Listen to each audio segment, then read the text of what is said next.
ꯌꯦꯡꯕꯤꯔꯤꯕ ꯄꯨꯝꯅꯃꯛꯄꯨ ꯁꯔꯁꯅ ꯁꯔꯕꯅ ꯏꯝꯄꯦꯛ न्यूज़ꯒꯤ ꯁꯌꯣꯔꯁꯦ ꯖꯦꯟꯗꯥ ꯃꯅꯤꯄꯨꯔꯗ ꯇꯔꯥꯝ ꯅꯣꯛꯆꯔꯤ ꯉꯁꯤ ꯖꯦꯟꯗꯥ ꯃꯅꯤꯄꯨꯔꯒꯤ ꯇꯣꯄꯤꯛꯁꯤ फ्रीक्वेंट ड्रग्स है ड्रग्स याम तोयना फाबा याम तोयना अखोई पाउदा कई यावबगी अदुगा अदुई मथक्ता याम सेंफन की फाबा एंड प्लस फैक्टरी है ताई ड्रग्स सुबम थुगाइरपई केस हजिक मणिपुरदा मफम तोगान तोगानबदा अनिरक थुगाइखरे मिपाइरिबे वाफम दे स्वाइदा ड्रग्स सुबम से कयाम लेरमगिनी थुगाइखरिबा अनिसन लोरबरा हाइबमा अदुगा प्लस हुजिकसे तोयना फागलकपसे याम तोयन फागलकपसे हुजिक तौरइसे याम सेनका ड्रग्स फाबीरिबसिंग मदुदा अदुदा चेनरिबा नापकी खंगदे सिक्योरिटी फोर्स की साइड याम अचौब एचिपमेंट ने यस अखोई थागले अदुइदमा मतम चाना फाबीबा मतम चाना थिंगौबगी chrome the line loam the चंगजलक पाइबसे अदुगा तोबदो हुजिक लाई वफम से ड्रग्स से अदुके मतिक फागल एसे ओयोरिबा मणिपुर की स्टेट की ओरिबा फिल्म से कइनो असुक तोन फागल याम तोइन फाबैसे फब गुदम दिनते फाबदुबुति फाबा याम तोइन थोकलदि थौदोक पामदब थौदोकने तौनिंगदब थौदोकने ड्रग ऐसे लेहनिंगदब पोने अदुना याम तोइन थोकलगदि याम तोइन उल्लागदि स्वाइदा असोइबमदि लेरे अदु कमाइन तौरगा मसी याम तोइन थेंगनरेसि करिगिनो कमाइन तौ फने अदुगा स्वाइदा रेस्पॉन्सेस कना कना की लेनि हाइबगी मतंगदा कुमना खना जनब तंजाने लोय लेंजन बिरिबा केस सिंगदि आइगे इथंग तन फाबिरिबसे doctor A Jayant Singh director regional resources and training centre आई हेरना आई तामो जेंत बुतरा नोक्सरी अदु तामो जेंत ओइदे लिंगन बिरिबसे एडवोकेट एस श्यामचरण सिंह अदुगा एडवोकेट नि अदुम लेजिरबसे अदुगा मेनदि कुइरबने एडवोकेट की लमदा लेबिरकपसे अदुगा हुजिकसे सुम नैनरकपा कांदा एडवोकेट मथौ तारिसे कइनो हाय कांदा लो की लमदा ड्रग पुरंबसिंग ड्रग का कोनना फारिबसिंग से दंदी सी पीबगी सांग से खरा थोटना पीबनरा ड्रग कारबार तौगी सांग सुम माइ ओनजनदरेसे हाइबगी मतंगदा करी खरे हेनबा लो सिंग करी सिंग मथौ तागदरा लो न कराई भौबदा लो की खुसे कराई भोक सांगी मदुदि करम बगांदा ड्रग कारबार तौबो सिंग सिंग माइ ओक्ता हाइबी मतंगसी खननबा हाइबदी मस्वाइदा खुंबिनना हाइब ताई अदुनने अखो ओजा सामचरण बसु तराम नोक्सरी अदुगा हेक थेंगना फमिनरे बसे ए रविंद्र शर्मा एडिटर पोंगफम दिलिनी आई तामो रविंद्र बसु तराम नोक्सरी ए यानान बसे तामो जेंटर लाक्सगे तामो मरोइना हुजिक मणिपुरदा ड्रग फाबा ड्रग की सुंगफम थुगाइरकपा अदुसु यामना कहतरे याम वांगबा सेनफम सिंगथाइ 100+ करोड़ की ड्रग सिंग सिजर तौरे अदु मथक्तमो 400 कनो की करोड़ की करी मतंग भोग योक्सलखोय मतंग ड्रग फाबई चांग सिंगै याम थाजदबा हाइ ताइ इवन नॉर्थ ईस्ट असुक चाउना असुक पैसा यामना फाबगी से थाजरुदबा हाइ ताइ पिक मणिपुर याम चाउ सेनफम की ड्रग सिंग फारकपा याम तोइना फागलकपा मस्वाइ सिंग से प्रॉब्लम से कराई करी तौदना सुमाइन थेंगनरे इनो हाइबी मतंग यानान खंगनिंग दोरनि दामा मरोइना पुखी एमदा सम पुखी पिक्तक तोबा पुंकक चाउबा पुखी हाइबे ताइ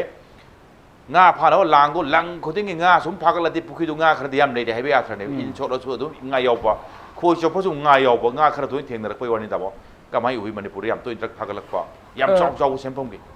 अखोइगी मणिपुर जी नहावैदी अखोइना ड्रग की ट्रांजिट रूट है नत्र ड्रग पुबगी रूट अमा ओइरमेबा ngak लेरमगा चखिबा यस अदो हुजिकि ट्रांजिट की मैन्युफैक्चरिंग प्लेस ओइरेबा ओके अदो मसे याम इंटरेस्टिंग ओइबा केनोंग ओइरेबा अदो नावैदी कंज्यूमिंग स्टेट ओइरमबसे हुजिकि प्रोजेक्शन स्टेट ओइरेबा मसादा अदुम सुंजरे अदो कैदोबै सुंगिनो मतमदा अखोइगी हेरोइन गुमजे नावै सुंगमिजिदी अखोइगी इंडिया देगी एम्फेटामिन हाइड्रोक्लोराइड से अखोइना गोल्डन ट्रायंगल पूरगा मोय डिस्टिलिटी मैम जो सुंगगा अमु पुथोरागा अतोबद चटकिनम होनबद मणिपुर खरे लेहुवे वारीने हुजिदे मोजिंग न कैदोगी अखोइ पॉपी मणिपुर थारे एम्फेटामिन हाइड्रोक्लोराइड इंडिया द फंगी अखोइ सिदा कैदो सुंगोइदोनो हाइबगी थ्योरी नेबा जागी बिजनेसमैन मैम नंग से उरेइसे अदुने नंग सागी Manipur drug Manipur has become a drug producing state it was only a consumer state earlier now it is a production state. This is very important. अदगी सेकेंड पॉइंट हजक 2019 द गवर्नमेंट ऑफ इंडिया ना drug की survey में तवे whole country सिदा सही मम खाइचंग अद मणिपुर की पोर्शन दुदंग हे हाई गेब 2000 ममागी चही की सर्वे दा मणिपुर दा ड्रग चाबगी साइज हार्डली 50,000 जोरुम दे हुजिति 1,40,000 क्रॉस होरे अदना मागी 3 टाइम्स कुमगी साइज से ड्रग चाबगी पॉपुलेशन जी हिंगलेबा मनपुर याम हिंगल अद हेंगतपजे द क्वाइट अखोइ द फियरिंग ओइदि से अहन चारम ड्रग से हुजिति क्लास 8 की क्लास 9 की अंगांग ड्रग चाबा स्कूल कैंपस से ड्रग योन बफारे गाइस एग्जैक्टली अदगरि अखोइना ड्रग चाबा चाम द हंगे ड्रग से कदाइ द सागे 35% न मयुम द चाइ हेरे ओके अदुगा 28% न स्कूल द चाइ खुमे अदुना मतमम द अखोइना स्कूल लाइब युम हाइब से अखोइ टेंपल गुमनी सिदा लैरदि मी सेफ ओइने खलमबसे हुजिति ड्रग चाबम ओइरे अन मसी याम अलार्मिंग ओइबे मणिपुर द ट्रेन ऑफ ड्रग से ꯁꯤ ꯀꯃꯥꯏꯅ ꯇꯧꯗꯣꯏꯅꯣ ꯁꯤ ꯌꯥꯝꯅ ꯑꯩꯈꯣꯏ ꯌꯨꯝꯁꯦ ꯆꯥꯐꯝ ꯑꯣꯏꯔꯝꯅꯤ ꯀꯩꯗꯧꯕꯒꯤ ꯆꯥꯐꯝ ꯑꯣꯏꯔꯤꯅꯣ ꯑꯩꯈꯣꯏꯅ ꯑꯃꯨꯛ ꯀꯣꯏꯁꯟꯁꯦ ꯍꯪꯉꯤ ꯍꯪꯀꯥꯟꯁꯤꯗ ꯃꯥꯒꯤ ꯂꯥꯛꯏꯕ ꯄ꯭ꯔꯣꯕ꯭ꯂꯦꯝꯁꯤ ꯅꯍꯥꯟꯋꯥꯏꯗꯤ ꯑꯩꯈꯣꯏꯁꯤ ꯌꯥꯝꯅ ꯕꯤꯛ ꯑꯣꯏꯕ ꯐꯦꯃꯤꯂꯤ ꯄꯨꯂꯞ ꯖꯣꯏꯟ ꯐꯦꯃꯤꯂꯤꯒꯤ ꯁꯤꯁꯇꯦꯝꯁꯤ ꯃꯅꯤꯄꯨꯔꯗ ꯌꯥꯝ ꯂꯩꯔꯝꯃꯦꯕ ꯑꯩꯅ ꯊꯕꯛ ꯇꯧꯖꯈ꯭ꯔꯁꯨ ꯑꯩꯒꯤ ꯐꯥꯗꯔꯅ ꯌꯦꯡꯁꯤꯟꯕꯤꯕ ꯈꯣꯠꯄ ꯍꯥꯏꯅ ꯍꯧꯖꯤꯛꯇꯤ ꯑꯩꯈꯣꯏꯁꯨ ꯗꯤꯜꯂꯤꯒꯤ ꯑꯗꯨꯃꯥꯏꯅ ꯇꯣꯉꯥꯟ ꯇꯣꯉꯥꯟꯅ ꯃꯆꯥ ꯃꯆꯥ ꯀꯥ ꯈꯟꯗꯣꯛꯑꯒ ꯆꯥꯕꯁꯤ ꯂꯩꯔꯕꯅꯤꯅ ꯃꯃꯥ ꯃꯄꯥꯗꯨꯅ ꯋꯥꯔꯀꯤꯡ ꯐꯦꯃꯤꯂꯤ ꯑꯣꯏꯕ ꯇꯥꯔꯗꯤ ꯃꯆꯥꯗꯣ ꯐ꯭ꯔꯤ ꯇꯥꯍꯧꯕ ꯑꯗꯨꯅ ꯌꯦꯡꯁꯤꯟꯕꯤꯅꯕ ꯂꯩꯇꯕ ꯂꯩꯇꯕ ꯑꯗꯨꯅ ꯃꯣꯏꯁꯦ ꯑꯗꯨꯝ ꯌꯨꯝꯁꯦ ꯗ꯭ꯔꯛ ꯆꯥꯐꯝ ꯑꯣꯏꯔꯦꯕ ꯁ꯭ꯀꯨꯜꯗ ꯑꯣꯏꯔꯤꯁꯤꯅ ꯀꯃꯥꯏ ꯃꯔꯨꯑꯣꯏꯅ ꯕꯣꯔꯗꯤꯡ ꯁ꯭ꯀꯨꯜꯗ ꯑꯣꯏꯔꯤꯁꯤꯅ ꯀꯔꯝꯅ ꯍꯥꯏꯕꯗ ꯑꯩꯈꯣꯏꯅ ꯍꯦꯔꯣꯏꯟ ꯑꯣꯏꯔꯗꯤ ꯏꯟꯖꯦꯛꯇꯤꯡ ꯇꯧꯕꯗ ꯐꯥꯕ ꯉꯝꯕ ꯑꯗꯣ ꯍꯧꯖꯤꯛ ꯂꯥꯛꯏꯕ ꯁꯤꯟꯊꯦꯇꯤꯛ ꯗ꯭ꯔꯒꯁꯤꯗꯤ ꯒꯨꯂꯤ ꯃꯆꯥ ꯑꯃ ꯐꯤꯀꯥꯎ ꯍꯥꯞꯄ ꯆꯥꯕꯅꯤꯅ ꯑꯣꯖꯥꯁꯤꯡꯗꯨꯁꯨ ꯁꯨꯝ ꯒꯨꯂꯤ ꯆꯥꯕ ꯃꯥꯟꯕꯖꯥꯠꯅꯦꯕ ꯑꯗꯨꯅ ꯆꯧꯀꯤꯗꯥꯔꯗꯒꯁꯨ ꯒꯨꯂꯤ ꯂꯩꯕ ꯑꯗꯨꯝ ꯊꯥꯕꯖꯥꯠꯅꯤ ꯑꯗꯨꯅ ꯕꯣꯔꯗꯤꯡ ꯁ꯭ꯀꯨꯜꯁꯦ ꯂꯣꯏꯅꯃꯛꯇꯤ ꯍꯥꯏꯗꯦ but boarding schools are not safe in Manipur nowadays very very dangerous ꯑꯗꯨꯅ ꯑꯩꯈꯣꯏꯒꯤ ꯁꯦꯟꯇꯔꯗ ꯅꯪ ꯀꯗꯥꯏꯗ ꯇꯝꯃꯩ ꯍꯥꯏꯕ ꯃꯇꯝꯗ ꯃꯣꯏꯅ ꯄꯟꯗꯕ ꯁ꯭ꯀꯨꯜꯁꯦ ꯂꯩꯁꯤꯜꯂꯛꯇ꯭ꯔꯦꯕ ꯑꯩꯈꯣꯏ ꯑꯩ ꯑꯗꯨ ꯇꯝꯃꯩ ꯀꯗꯥꯏꯗ ꯆꯥꯏ ꯑꯩꯈꯣꯏ ꯕꯣꯔꯗꯤꯡ ꯆꯥꯔꯛꯑꯦ ꯀꯩꯅꯣ ꯍꯥꯏꯔꯒ ꯗ꯭ꯔꯒ ꯆꯥꯕ 10 ꯈꯛꯇꯪ ꯕꯣꯔꯗꯤꯡꯗꯨ ꯌꯥꯎꯈ꯭ꯔꯗꯤ ꯕꯣꯔꯗꯤꯡꯗꯨꯒ ꯂꯩꯔꯤꯕ ꯃꯤ ꯆꯅꯤꯗꯣ ꯋꯤꯗꯤꯟ 6 monthsꯇ 50%ꯗꯤ ꯗ꯭ꯔꯒ ꯆꯥꯔꯛꯑꯦ ꯑꯗꯨꯅ ꯁꯤꯒꯤ ꯇ꯭ꯔꯦꯟꯁꯦ ꯃꯅꯤꯄꯨꯔꯗ ꯌꯥꯝꯅ ꯀꯤꯅꯤꯡꯉꯥꯏ ꯑꯣꯏꯕ ꯑꯩꯈꯣꯏꯒꯤ ꯇ꯭ꯔꯦꯟ ꯑꯃꯅꯦꯕ ꯁ꯭ꯀꯨꯜꯗ ꯗ꯭ꯔꯒ ꯆꯥꯕ ꯌꯨꯝꯗ ꯗ꯭ꯔꯒ ꯆꯥꯕ ꯅꯍꯥꯟꯋꯥꯏꯗꯤ ꯗ꯭ꯔꯒ ꯆꯥꯕꯁꯤ ꯃꯌꯥꯝ ꯀꯣꯏꯇꯥꯟ ꯇꯥꯟꯅꯗꯅ ꯑꯩꯈꯣꯏ ꯂꯝꯍꯥꯡꯗꯒ ꯆꯥꯔꯝꯃꯦꯕ ꯆꯥꯐꯝ ꯂꯩꯇꯅ ꯃꯣꯏꯁꯦ ꯋꯥꯔꯝꯃꯦꯕ ꯍꯧꯖꯤꯛꯇꯤ ꯃꯣꯏ ꯌꯥꯝ ꯅꯨꯡꯉꯥꯏꯅ ꯆꯥꯏ ꯁ꯭ꯀꯨꯜꯗ ꯀꯩꯅꯣꯗ ꯑꯗꯨꯅ ꯃꯁꯤ ꯑꯗꯒꯤ ꯀ꯭ꯂꯥꯁ 8ꯇꯒꯤ ꯗ꯭ꯔꯒ ꯆꯥꯕ ꯍꯧꯔꯦ ꯑꯗꯨꯅ ꯑꯩꯈꯣꯏ ꯁꯦꯟꯇꯔꯗ ꯆꯍꯤ 13ꯗ ꯑꯦꯗꯤꯛꯁꯟ ꯇꯧꯕ ꯃꯤ ꯂꯥꯛꯑꯦꯕ ꯆꯍꯤ 13 ꯍꯥꯏꯁꯦ ꯃꯥ ꯇꯝꯃꯝꯗꯣꯏꯁꯦ ꯀ꯭ꯂꯥꯁ 8 ꯈꯛꯇ ꯇꯝꯕ꯭ꯔꯥ ꯑꯗꯨ ꯑꯜꯀꯣꯍꯣꯜꯗ ꯑꯦꯗꯤꯛ ꯇꯧꯋꯤ ꯑꯗꯨꯅ ꯃꯥꯒꯤꯗꯤ ꯁꯥꯏꯖ ꯑꯣꯐ ꯗ ꯗ꯭ꯔꯒꯇꯨ ꯍꯦꯟꯒꯠꯂꯛꯄꯗꯒꯤꯗꯤ ꯍꯦꯟꯅ ꯂꯥꯏꯔꯅꯦꯕ ꯇ꯭ꯔꯦꯟ ꯑꯣꯐ ꯗ꯭ꯔꯒꯁꯦ ꯇ꯭ꯔꯦꯟ ꯑꯣꯐ ꯗꯤ ꯄ꯭ꯔꯣꯕ꯭ꯂꯦꯝꯁꯦ ꯁꯤ ꯌꯥꯝꯅ ꯗꯦꯟꯖꯔ ꯑꯣꯏꯕ ꯄ꯭ꯔꯣꯕ꯭ꯂꯦꯝꯅꯦꯕ ꯁꯤ ꯌꯥꯝ ꯐꯖꯅ ꯑꯩꯈꯣꯏꯅ ꯁꯣꯜꯕ ꯇꯧꯗ ꯇꯥꯔꯗꯤ ꯃꯅꯤꯄꯨꯔꯗ very difficult problem okay thank you ꯑꯍꯥꯟꯕ ꯔꯥꯎꯟꯒꯤꯗꯃꯛꯇ ꯇꯥꯔꯣꯕꯤꯟꯗ꯭ꯔꯣ ꯂꯥꯛꯆꯅꯤꯡꯕꯁꯦ ꯃꯔꯨꯑꯣꯏꯅ ꯍꯧꯖꯤꯛ ꯑꯩꯈꯣꯏꯒꯤ ꯇꯥꯃꯣ ꯖꯦꯟꯇꯅ ꯍꯥꯏꯕꯤꯔꯤ ꯃꯗꯨꯗꯤ ꯅꯍꯥꯟꯋꯥꯏꯗꯤ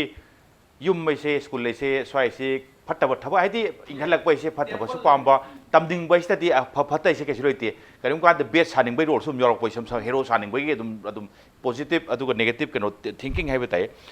ꯃꯃꯥꯡꯗꯗꯤ ꯁ꯭ꯀꯨꯜꯁꯦ ꯁꯦꯐꯅꯦ ꯌꯨꯝꯗ ꯀꯩꯁꯨ ꯊꯕꯛ ꯇꯧꯅꯤꯡꯉꯥꯏ ꯂꯩꯇꯦ ꯌꯦꯁ ꯐꯦꯃꯤꯂꯤ ꯀꯔꯤꯒꯤ ꯐꯤꯕꯝ ꯍꯥꯏꯕ ꯇꯥꯏ ꯍꯥꯟꯅꯗꯤ ꯌꯥꯝ ꯄꯨꯟꯅ ꯂꯩꯔꯝꯃꯤ ꯆꯦꯛ ꯇꯧꯕꯅꯕ ꯌꯥꯝꯃꯝꯃꯤ ꯍꯧꯖꯤꯛꯇꯤ ꯇꯣꯉꯥꯟ ꯇꯥꯔꯛꯄꯗꯒꯤ ꯀꯩ ꯍꯥꯏꯕ ꯁ꯭ꯋꯥꯏꯗ ꯇꯥꯃꯣ ꯃꯔꯨꯑꯣꯏꯅ ꯁꯣꯁꯥꯏꯇꯤꯒꯤ ꯍꯥꯏꯕ ꯇꯥꯏ ꯁꯣꯁꯥꯏꯇꯤꯗꯗꯤ ꯂꯣꯏ ꯌꯥꯎꯗꯣꯏꯅꯤ ꯁ꯭ꯀꯨꯜꯁꯨ ꯌꯥꯎꯗꯣꯏꯅꯤ ꯌꯨꯝꯁꯨ ꯌꯥꯎꯗꯣꯏꯅꯤ ꯔꯦꯁꯄꯣꯟꯁꯤꯕꯤꯂꯤꯇꯤ ꯈꯔ ꯍꯟꯊꯔꯛꯄ ꯑꯗꯨꯒ ꯃꯦꯟ ꯑꯣꯏꯅ ꯃꯁꯤꯡ ꯌꯥꯝꯕ ꯂꯣꯏꯔꯦ ꯍꯥꯏꯕꯒꯤ ꯑꯦꯔꯤꯌꯥꯔꯣꯝꯗ ꯁ꯭ꯀꯨꯜꯗ ꯂꯥꯏꯔꯤꯛ ꯇꯝꯕꯗꯣ ꯐꯠꯇꯕ ꯌꯥꯎꯔꯤꯕ꯭ꯔꯥ ꯁꯤ ꯁ꯭ꯀ꯭ꯔꯤꯅꯤꯡ ꯇꯧꯕꯒꯤ ꯊꯣꯏꯅ ꯇꯟꯖꯥ ꯐꯪꯗꯕ ꯍꯥꯏꯇꯥꯔꯦ ꯇꯝꯕꯤꯔꯗꯤ ꯍꯥꯏꯕꯒꯤ ꯑꯦꯔꯤꯌꯥ ꯑꯃ ꯑꯦꯟ ꯄ꯭ꯂꯁ ꯇꯥꯔꯣꯕꯤꯟꯗ꯭ꯔꯣ ꯍꯧꯖꯤꯛꯀꯥꯟꯗꯤ ꯕꯣꯔꯗꯤꯡꯁꯤꯡꯁꯦ ꯁ꯭ꯀꯨꯜꯒꯤ ꯀꯔꯤꯒꯤ ꯕꯣꯔꯗꯤꯡꯁꯤꯡꯁꯦ ꯕꯣꯔꯗꯤꯡ ꯃꯔꯨꯑꯣꯏꯅ ꯄ꯭ꯔꯥꯏꯚꯦꯠ ꯁ꯭ꯀꯨꯜꯁꯤꯡꯗ ꯀꯩꯗ ꯕꯣꯔꯗꯤꯡ ꯈꯔ ꯍꯦꯟꯅ ꯂꯩꯕ ꯑꯗꯨꯒ ꯕꯣꯔꯗꯤꯡꯁꯤꯡꯗ ꯄꯥꯝꯗꯕ ꯊꯧꯗꯣꯛ ꯊꯣꯛꯄꯒꯤ ꯏꯔꯥꯡꯗ ꯀꯩꯗ ꯏꯁꯨꯗ ꯀꯩꯗ ꯑꯗꯨꯝ ꯌꯥꯎꯗꯕꯗꯤ ꯅꯠꯇꯦ ꯁꯣ ꯐꯥꯔꯦ ꯗ꯭ꯔꯒꯀꯤ ꯈꯟꯅꯔꯀꯥꯟꯗ ꯇꯥꯃꯣ ꯖꯦꯟꯇꯟ ꯊꯝꯕꯤꯔꯤꯕ ꯋꯥꯐꯝꯁꯦ ꯀꯗꯥꯏꯕꯨ ꯌꯥꯕꯤꯅꯤꯡꯉꯤ ꯑꯗꯨꯒ ꯍꯣꯡꯉꯛꯏꯕ ꯇ꯭ꯔꯦꯟꯁꯤ ꯀꯃꯥꯏꯅ ꯎꯕꯤꯒꯦ ꯁꯤꯅꯤ ꯇꯥꯃꯣ ꯁꯦꯅꯤꯌꯔ ꯑꯦꯗꯤꯇꯔ ꯑꯃ ꯑꯣꯏꯅ ꯀꯩꯅꯣꯒꯤ ꯏꯀꯨꯏ ꯀꯨꯏꯗꯅ ꯆꯤꯐ ꯃꯤꯅꯤꯁꯇꯔꯅ ꯍꯥꯏ ꯑꯩꯈꯣꯏꯒꯤ ꯋꯥꯔ ꯑꯒꯦꯟꯁ ꯗ꯭ꯔꯒ ꯁ꯭ꯀꯨꯜ ꯕꯁꯇ ꯒꯨꯂꯤ ꯌꯣꯟꯕꯒꯤ ꯄꯥꯎ ꯂꯩꯔꯦ ꯑꯣꯀꯦ ꯑꯗꯒꯤ ꯅꯣꯡꯃ ꯁꯥꯇ꯭ꯔꯒꯤ ꯁꯪꯁꯊꯥꯅꯕꯒꯤ ꯂꯨꯆꯤꯡꯕ ꯑꯃꯈꯛꯅ ꯍꯥꯏꯔꯝꯃꯤ ꯕꯣꯔꯗꯤꯡꯗ ꯒꯨꯂꯤ ꯌꯣꯟꯕ ꯗ꯭ꯔꯒ ꯌꯣꯟꯕ ꯆꯪꯕꯒꯤ ꯄꯥꯎ ꯂꯩꯔꯦ ꯑꯩꯈꯣꯏ ꯀꯟꯅ ꯊꯤꯒꯠꯂꯤ ꯍꯥꯏꯅ ꯍꯥꯏꯔꯝꯃꯤ ꯑꯗꯥꯏ ꯐꯥꯎꯁꯤꯗ ꯈꯔ ꯃꯈꯩꯗꯤ ꯂꯩꯔꯕ꯭ꯔꯥ ꯍꯥꯏꯅ ꯈꯜꯂꯤ ꯑꯗꯣ ꯉꯁꯤ ꯗꯥꯛꯇꯔ ꯖꯌꯦꯟꯇꯅ ꯍꯥꯏꯕꯁꯤꯗꯒꯤ ꯃꯁꯤ ꯆꯨꯝꯃꯦ ꯍꯥꯏꯕꯁꯦ ꯑꯩ ꯀꯟꯐꯥꯔꯝ ꯇꯧꯔꯦꯅ ꯑꯣꯀꯦ ꯑꯗꯣ ꯃꯁꯤ ꯂꯥꯛꯏꯕ ꯐꯤꯕꯝꯁꯤꯗꯤ ꯑꯗꯨꯛꯀꯤ ꯃꯇꯤꯛ ꯀꯤꯅꯤꯡꯉꯥꯏ ꯑꯣꯏꯕ ꯌꯥꯝ ꯁꯥꯊꯤꯕꯅꯤ ꯍꯥꯏꯅ ꯑꯩ ꯊꯝꯖꯅꯤꯡꯉꯤ ꯃꯔꯝꯗꯤ ꯑꯉꯥꯡꯁꯤꯡꯁꯤ ꯐꯅꯅꯕꯅꯦꯅ ꯑꯍꯜ ꯂꯃꯟꯅ ꯌꯨꯝꯗ ꯊꯝꯗꯕꯤꯗ ꯇꯣꯉꯥꯟꯅ ꯕꯣꯔꯗꯤꯡꯗ ꯊꯝꯃꯨꯔꯦ ꯐꯅꯕꯅꯦꯅ ꯑꯗꯨꯒ ꯗ꯭ꯔꯒ ꯆꯥꯕ ꯗ꯭ꯔꯒ ꯑꯦꯗꯤꯛ ꯑꯣꯏꯅ ꯊꯣꯛꯂꯛꯄꯒꯤ ꯐꯤꯕꯝꯗꯨꯅꯤ ꯃꯁꯤꯗ ꯑꯩꯈꯣꯏꯅ ꯊꯦꯡꯅꯔꯛꯄꯗ ꯗ꯭ꯔꯒ ꯑꯦꯗꯤꯛꯁꯤ ꯃꯆꯥꯅꯨꯄꯥ ꯃꯊꯟꯇ ꯄꯣꯛꯄꯗ ꯗ꯭ꯔꯒ ꯑꯦꯗꯤꯛ ꯑꯣꯏꯔꯒ ꯑꯇꯩ ꯑꯇꯣꯞꯄ ꯂꯥꯏꯅꯥ ꯆꯪꯗꯅ ꯈꯣꯠꯇꯅ ꯂꯩꯈꯤꯗꯕꯁꯨ ꯃꯌꯥꯝ ꯑꯃ ꯌꯥꯎꯏ ꯑꯗꯒꯤ ꯗ꯭ꯔꯒ ꯆꯥꯕ ꯃꯤ ꯑꯃ ꯂꯩꯕꯗ ꯏꯃꯨꯡꯁꯤ ꯃꯨꯠꯂꯤꯝꯅꯤ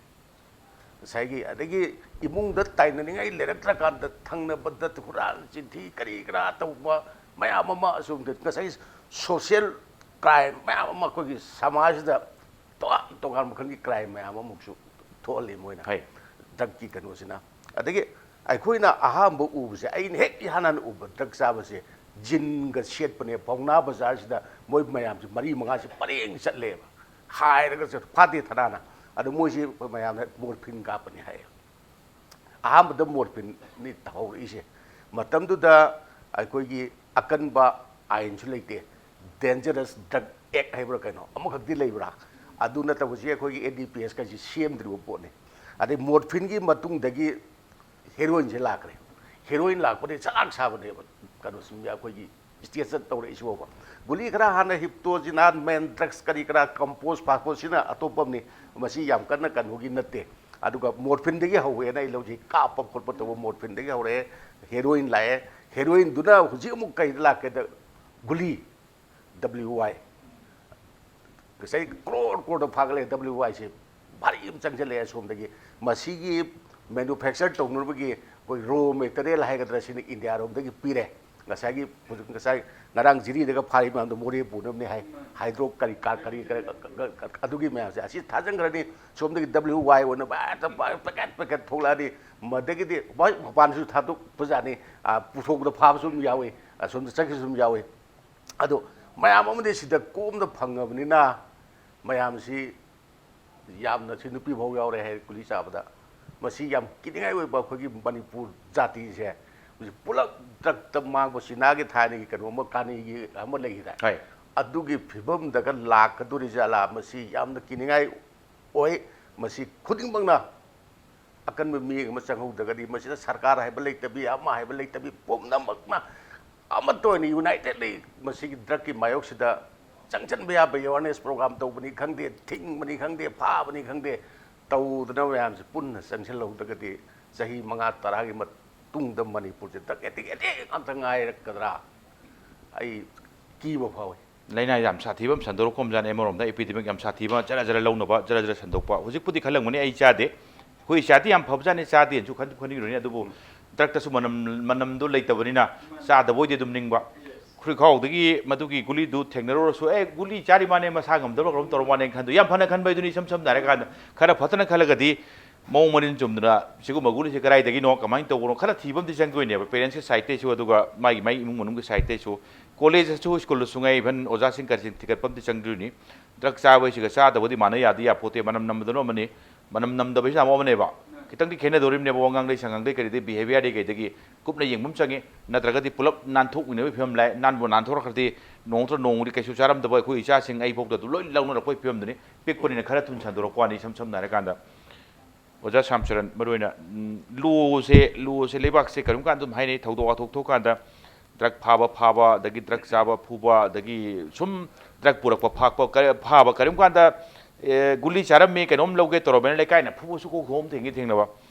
ꯑꯥꯏꯟ ꯈꯨꯠꯇ ꯄꯥꯏꯒꯨꯝꯁꯤ ꯑꯥꯏꯟꯁꯤ ꯃꯔꯨꯑꯣꯏꯅ ꯑꯥꯏꯟꯁꯤ ꯃꯁꯥꯒꯤ ꯇꯧꯐꯝ ꯊꯣꯛꯄ ꯊꯕꯛ ꯇꯧꯍꯟꯁꯤ ꯃꯇꯤꯛ ꯆꯥꯕ ꯑꯩꯈꯣꯏꯒꯤ ꯍꯨꯔꯥꯟꯕꯗ ꯆꯦꯟꯅꯕ ꯑꯗꯨꯒ ꯑꯥꯏꯟ ꯀꯥꯏꯕꯁꯤꯡꯗꯣ ꯑꯥꯏꯟꯒꯤ ꯑꯣꯏꯕ ꯗꯟꯗꯤꯁꯤꯡ ꯐꯪꯍꯟꯕꯒꯤ ꯋꯥꯔꯤꯗꯤ ꯑꯗꯨꯝ ꯁꯥꯕ ꯑꯗꯨꯅ ꯑꯥꯏꯟꯁꯦ ꯑꯗꯨꯝ ꯂꯥꯛꯇꯕꯗꯤ ꯌꯥꯗꯕ ꯍꯥꯏꯇꯥꯔꯦ ꯑꯣꯖꯥ ꯁꯝꯆꯔꯟ ꯃꯔꯨꯑꯣꯏꯅ ꯗ꯭ꯔꯛ ꯄꯨꯕꯒꯤ ꯆꯩꯔꯥꯛꯁꯤ ꯍꯧꯖꯤꯛ ꯐꯥꯎꯗ ꯈꯪꯖꯅꯤ ꯑꯃꯇꯪꯒ ꯍꯥꯟꯅꯁꯨ ꯍꯥꯏꯗ꯭ꯔꯒ ꯔꯤꯃꯥꯏꯟ ꯇꯧꯍꯟꯅꯤꯡꯕ ꯍꯥꯏꯇꯥꯔꯦ ꯁꯣ ꯗꯦꯠ ꯑꯩꯈꯣꯏꯁꯨ ꯒ꯭ꯌꯥꯟ ꯇꯥꯍꯧꯅꯕ ꯗ꯭ꯔꯛꯀꯤ ꯀꯔꯤꯒꯤ ꯗ꯭ꯔꯛꯁꯦ ꯄꯨꯔꯝꯕ ꯗ꯭ꯔꯛ ꯌꯣꯜꯂꯝꯕꯁꯤꯡ ꯀꯔꯤꯁꯤꯡ ꯗꯤꯜ ꯇꯧꯅꯕ ꯍꯧꯖꯤꯛ ꯐꯥꯎꯗ ꯂꯩꯔꯤꯕ ꯑꯦꯛꯖꯤꯁꯇꯤꯡ ꯑꯥꯏꯟꯁꯤꯡꯁꯦ ꯂꯣꯁꯤꯡꯁꯤ ꯀꯔꯤꯅോ ꯃꯅꯤꯄꯨꯔꯒꯤ ꯑꯣꯏꯅ ꯄꯤꯛꯑꯁꯨ ꯄꯤꯛꯑꯒꯅ ꯏꯟꯗꯤꯌꯥꯒꯤ ꯃꯐꯝ ꯀꯔꯤꯁꯤꯡꯗ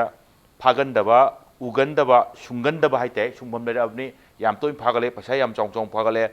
ꯂꯣꯁꯦ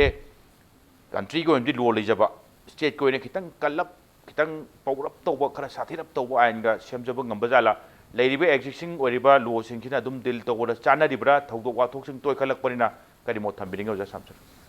ꯍꯧꯖꯤꯛ ꯏꯟ ꯁꯣꯔꯠ ꯁꯔꯠ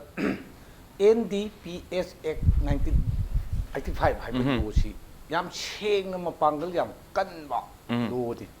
ꯂꯣꯁꯤꯒꯤ ꯃꯈꯥꯗ ꯑꯩꯈꯣꯏꯅ ꯃꯤꯠꯌꯦꯡ ꯑꯅꯤ ꯌꯦꯡꯁꯤ ꯑꯃꯅ ꯑꯦꯔꯦꯁꯇꯤꯡ ꯑꯣꯊꯣꯔꯤꯇꯤꯒꯤ ꯒ꯭ꯔꯨꯞ ꯑꯃ ꯑꯃꯅ ꯋꯥꯌꯦꯜ ꯕꯤꯆꯥꯔ ꯇꯧꯅꯅꯕꯒꯤ ꯒ꯭ꯔꯨꯞ ꯑꯃ ꯑꯍꯥꯟꯕꯒꯤ ꯑꯦꯔꯦꯁꯇꯤꯡ ꯑꯣꯊꯣꯔꯤꯇꯤ ꯑꯣꯏꯔꯤꯕ ꯀꯥꯡꯕꯨꯁꯦ ꯃꯁꯤꯅꯤ ꯌꯥꯝ ꯆꯦꯛꯁꯤꯟꯅꯤꯡꯉꯥꯏ ꯑꯣꯏꯔꯤꯕꯁꯤ ꯑꯩ ꯁꯨꯃꯥꯏꯅ ꯊꯝꯖꯒꯦ ꯐꯥꯕꯒꯤ ꯃꯊꯪꯗ ꯇꯧꯒꯗꯕꯁꯤ ꯈꯔ ꯀꯥꯎꯕꯒꯨꯝ ꯇꯧꯏ ꯍꯥꯏꯖꯔꯤꯕ ꯎꯗꯕꯅꯔꯥ ꯇꯧꯗꯕꯅꯔꯥ ꯇꯧꯗꯕꯅꯅꯤ ꯀꯥꯎꯕꯗꯧ ꯇꯧꯕ ꯑꯃ ꯃꯁꯤ ꯐꯥꯔꯒ ꯃꯈꯥ ꯆꯠꯊꯕ ꯍꯥꯏꯗꯤ ꯋꯥꯌꯦꯜ ꯕꯤꯆꯥꯔ ꯁꯪꯗ ꯌꯧꯔꯛꯅꯅꯕꯒꯤ ꯒꯦꯞ ꯑꯃ ꯂꯩꯕꯗꯧꯅ ꯑꯩꯈꯣꯏ ꯎꯖꯩ ꯑꯦꯖ ꯑꯦ ꯄ꯭ꯔꯦꯛꯇꯤꯁꯅꯔ ꯂꯣꯌꯔ ꯑꯣꯏꯅ ꯃꯁꯤ ꯑꯩꯈꯣꯏꯅ ꯆꯦꯛꯁꯤ ꯑꯍꯥꯟꯕꯗ ꯐꯥꯈ꯭ꯔꯦ ꯍꯥꯏꯔꯒ ꯁꯣꯁꯤꯌꯦꯜ ꯏꯟꯀ꯭ꯋꯥꯔꯤ ꯑꯃ ꯇꯧꯕ ꯗꯔꯀꯥꯔ ꯑꯣꯏꯕ꯭ꯔꯥ ꯍꯥꯏꯕꯁꯤ ꯑꯩꯈꯣꯏ ꯃꯤꯆꯝ ꯑꯃ ꯑꯣꯏꯅ ꯈꯟꯒꯠꯂꯛꯑꯦꯕ ꯁꯣꯁꯤꯌꯦꯜ ꯏꯟꯀ꯭ꯋꯥꯔꯤ ꯈꯤꯇꯪ ꯁꯟꯗꯣꯛ ꯇꯥꯛꯄꯤꯕ ꯌꯦꯡꯕꯁꯤꯡ ꯚꯥꯞ ꯇꯥꯅꯕ ꯈꯨꯗꯝ ꯑꯣꯏꯅ ꯍꯥꯏꯖꯔꯕꯗ ꯐꯥꯏꯅꯥꯟꯁꯤꯌꯦꯜ ꯏꯟꯁꯇꯤꯇ꯭ꯌꯨꯠꯁꯤꯡꯁꯤꯅ ꯁꯔꯀꯥꯔꯒꯤ ꯐꯥꯏꯅꯥꯟꯁ ꯇꯧꯕ ꯀꯥꯡꯕꯨꯁꯤꯡꯁꯤꯅ ꯄꯩꯁꯥ ꯅꯨꯡꯁꯥꯁꯤ ꯀꯔꯝꯍꯥꯏꯅ ꯇꯧ ꯁꯤꯖꯤꯟꯅꯔꯤꯒꯦꯁꯦ ꯁꯣꯁꯤꯌꯦꯜ ꯑꯣꯗꯤꯠ ꯇꯧꯕꯒꯤ ꯆꯠꯅꯕꯤ ꯑꯃ ꯂꯩꯌꯦꯕ ꯁꯔꯀꯥꯔꯒꯤ ꯀꯔꯃꯆꯥꯔꯤꯁꯤꯡꯒꯤ ꯃꯊꯛꯇ ꯀꯔꯤꯒꯨꯝꯕ ꯈꯔ inquiry kanuma case ma tauge khotke hairagadi prosecution sanction lawgadabani haiba ain layab achumain tawdana hojiki manipur da arresting authorities singsina khabar da natraga tv da newspaper singsina yam thengnare karor phaba phagi bagi mathang simadi ekoi thengna de aduga ai sima su hajini handaki ekoi ga hojok paliba sarkar sina manufacturing area ma thugai ru bagi award ka pibasi thugaibagi award pibadu aina pibiganu haiba nachadab arresting authorities singsida nahawaidi case conduct phajan toba charge phajan thagatpa case moina win toba conviction phangba award pibagi chatna biga se akoina khara ukil naha oige da thengna jagi adumain tawdana hojiti charge yam thuna matam chana thagatpa while bichar phajan toba aduga bichar dugi matungina phangbam thokpa convict or acquit kasi yam thuna numit chamaga marfuni manungda charge thagalu kai se hojiki NDPS Act gi makada yauderi masigo bese kari gi tawdabano sine bai khoni yam chingnajari se while sangdai yora awa kandadi akoi soidna while bichar tawraga soidna khangani madugi result tuna ngasai gi samas changjilaiba laina si thingnana bagi achoba chaithe kanoma su oini se akoi khanjei akoi khanjabade phai pharga dum tumi legiba phagriba pot mayam se kaido garagi se hauji haiba NDPS Act achigi makha sida committee ma lei pre trial disposal haidna laik sigi Act sigi manungda amasu yaujei pot asi kuina thamba yade committee se higher ranking gi officers sing oigadabani home department ki DIG gumba IGP gumba committee amda pot si court gi ayaba lauraga mangangiba mai thabani khangde mangangiba destroy togibagi kenoga si koi hanadi am tarameba hauji tiam da tagi de phama khakang tawa okay phaba khatang tawa dune do phaba tung kari to wodi to ngani sam nare kan da phaba numitu budi am pharamina media gi mang kai da puthomina lebak ki leriba mayam sing chelo no phare di loi khangba do matung tarak pai wase matung tarak pai taru no kham da to ngani alo swai dani khabar gi khare sumuk nan phaba kan da di khabar gi kare sing yam yaw gibni makha ta ba sing ki kitang hapare de ai supplement hapchin jeningi na hoi please phagi basi phatte hai banati ko phari si mak yam phai ya hoi pharaba matung da aikoi gi jati sidi kitang chu trust deficit lei ba jati ne mi si kitang thaja ganda ba jati oina aina ujai ko si ai gi lanai personal kanoni ko vision ne aikoi da yam thaja ganda ba ni na moi kai dori gi ita thaja gande thaja de recently hauji doctor na pangi ba yan panbi gi ba school gi campus ta gi pot yon ba phaba khot pa gi ka si recently tarik taruk ta conviction pigri chine ba chai tara ga taruk manipur da conviction 16 years pi ba si ya choba di ne ba masi campus ta pot yolam bagi number 4 yolam bagi campus manung gi phaba de ba ko ni si okay recently mathang ai mathang rondo just mathang rondo lak se maduri kari manipur go na kitang tongan ba phibam chakra tongan lamina yam toin phagal lamina sumam phangal lamina kitang maya khara thoba lo sing kari sing ain sing mathau tar pa matang do kitang hana kitang no dat lebi mathang rondo lak sage tamo jenta maro no hik lai se yes haidi haidame tamo haidu chumdi chungani marom da popi si parks na thara mina manipur da nong putra nong di local brew heroin number 4 se soi phangan da se akhang ngai sing dum haira tamo sum khangbi dang moni adum kari yabi nong nang khale at the same time hik lai se tamo hangning bam di lei joi do yen ge yorung ka kana hale haibai type da songbom na hana lei do ra natraga popi ko na tharak pa jala natraga popi han tharaga sumom de ko jala manipur da sumung mo lei se tamo kitang amuk sang to ra kan da sungbuda sina ga dawo tamo chemical sing sina ba nga sai gi equipment sing kari sing khar de choi lei ne ma swai se tamo google daga kai da toroga dum phang ba jala na daga na sungbo mim na idea pe ko jala aduga so far as sungna da bagi masak mathum sing haira ga di purak pa se tamo swai da in handmade swai da sum handmade ngak thu ya da ba khara hena kai ni khara hena equipment khara kai ta mapan de kai di sara pusalak pa idea sing kari sing tamo swai se ai hang jeni se sungbada phaba du yam pharo sungdringai da machine ga lerak pa ma de chemical ga lerak pa swai se kitang hanan khatang ngana thengna bi da madi one step ahead edini damo kari mo thambini gi da akoi gi keno je manipur da khoi akoi any chemical ma ubding sai yimbi gi na ho se demand ga supply gi se kana na han gi akoi ma si khum yang wari lure kena yu yo mana hari na noi thapi na blai tri akoi gi do yon de noi yes ade gi yon ra de thap na mari noi yon na akoi dai ni mari ne ana sigi wari da debate to le di amaga sang le damo blame to na maduri loiro e hai ado de akoi na to di si ngamigai thaktanaba tawbagi program ama ngamigai yondanaba tawdaba program ama hai aduna ngai ngamigai yondana program sina akoina kana supply reduction nei sina ngai ukin gumba police ko phaje demand reduction nei sina akoi nang lakham yolu sai charo yai sina aduna program ani thongna akoi changba tai ba number 1 da ngamigai yolandaba ama number 2 ngamigai chadaba ama adu akoina no yoligai chari nei gar hai leiraba ama dunju no chagi hebe akoi ju yoli nei hai leiraba adu di sigi problem di pakum wate do pakum wale leiraro ada akoina ngasi karigino manipur da drug ki demand asam hingal ai se karigino haise akoina analyze tawi am change karigino demand why the demand has gone is it because of easy availability in odeira nadaga tasing di akoi demand jam hingale karigino harga number 1 da ai kanu please go ahead tamo akoi ki lifestyle se akoi yam thina change tawre yung imung da yu thakba imung ji leselatre imung sida dum party taw imung ji yam khale adagi birthday da party tawbase yam khale sina angang macha dugi wakhal londa aigi parent na tawya pot ama ai kai dugi tawya ro ju noi and so we also have not become good parents we may be good politicians we may be good doctor but suddenly we are not good parents this is very very important ai ju role model of a parent oi mung amtre ai professionally the role model or be as a father oi ne di ai role model oi dre is it clear so we should not confuse this there are many good doctors but they are never good parents aduna aku ju ngamde angang mamam churuk thai angang mamde ju thai angang mangda loi tare angang du if you can do it why can't do it sima number 1 ma adagi number 2 da akoi school da ju yeng se ai school program se am tun chale hai ada aina haire school lamagi mathau ji karino haibe di ai gi definition di afaba chhatra puthok pane moi gi definition da na mark yam phaba puthok pane drug mark yam phang bai baga abu satra putok ba ata khenari atiyam gede bai damo ada moi gi di drug charge ju haiba ma yam phang di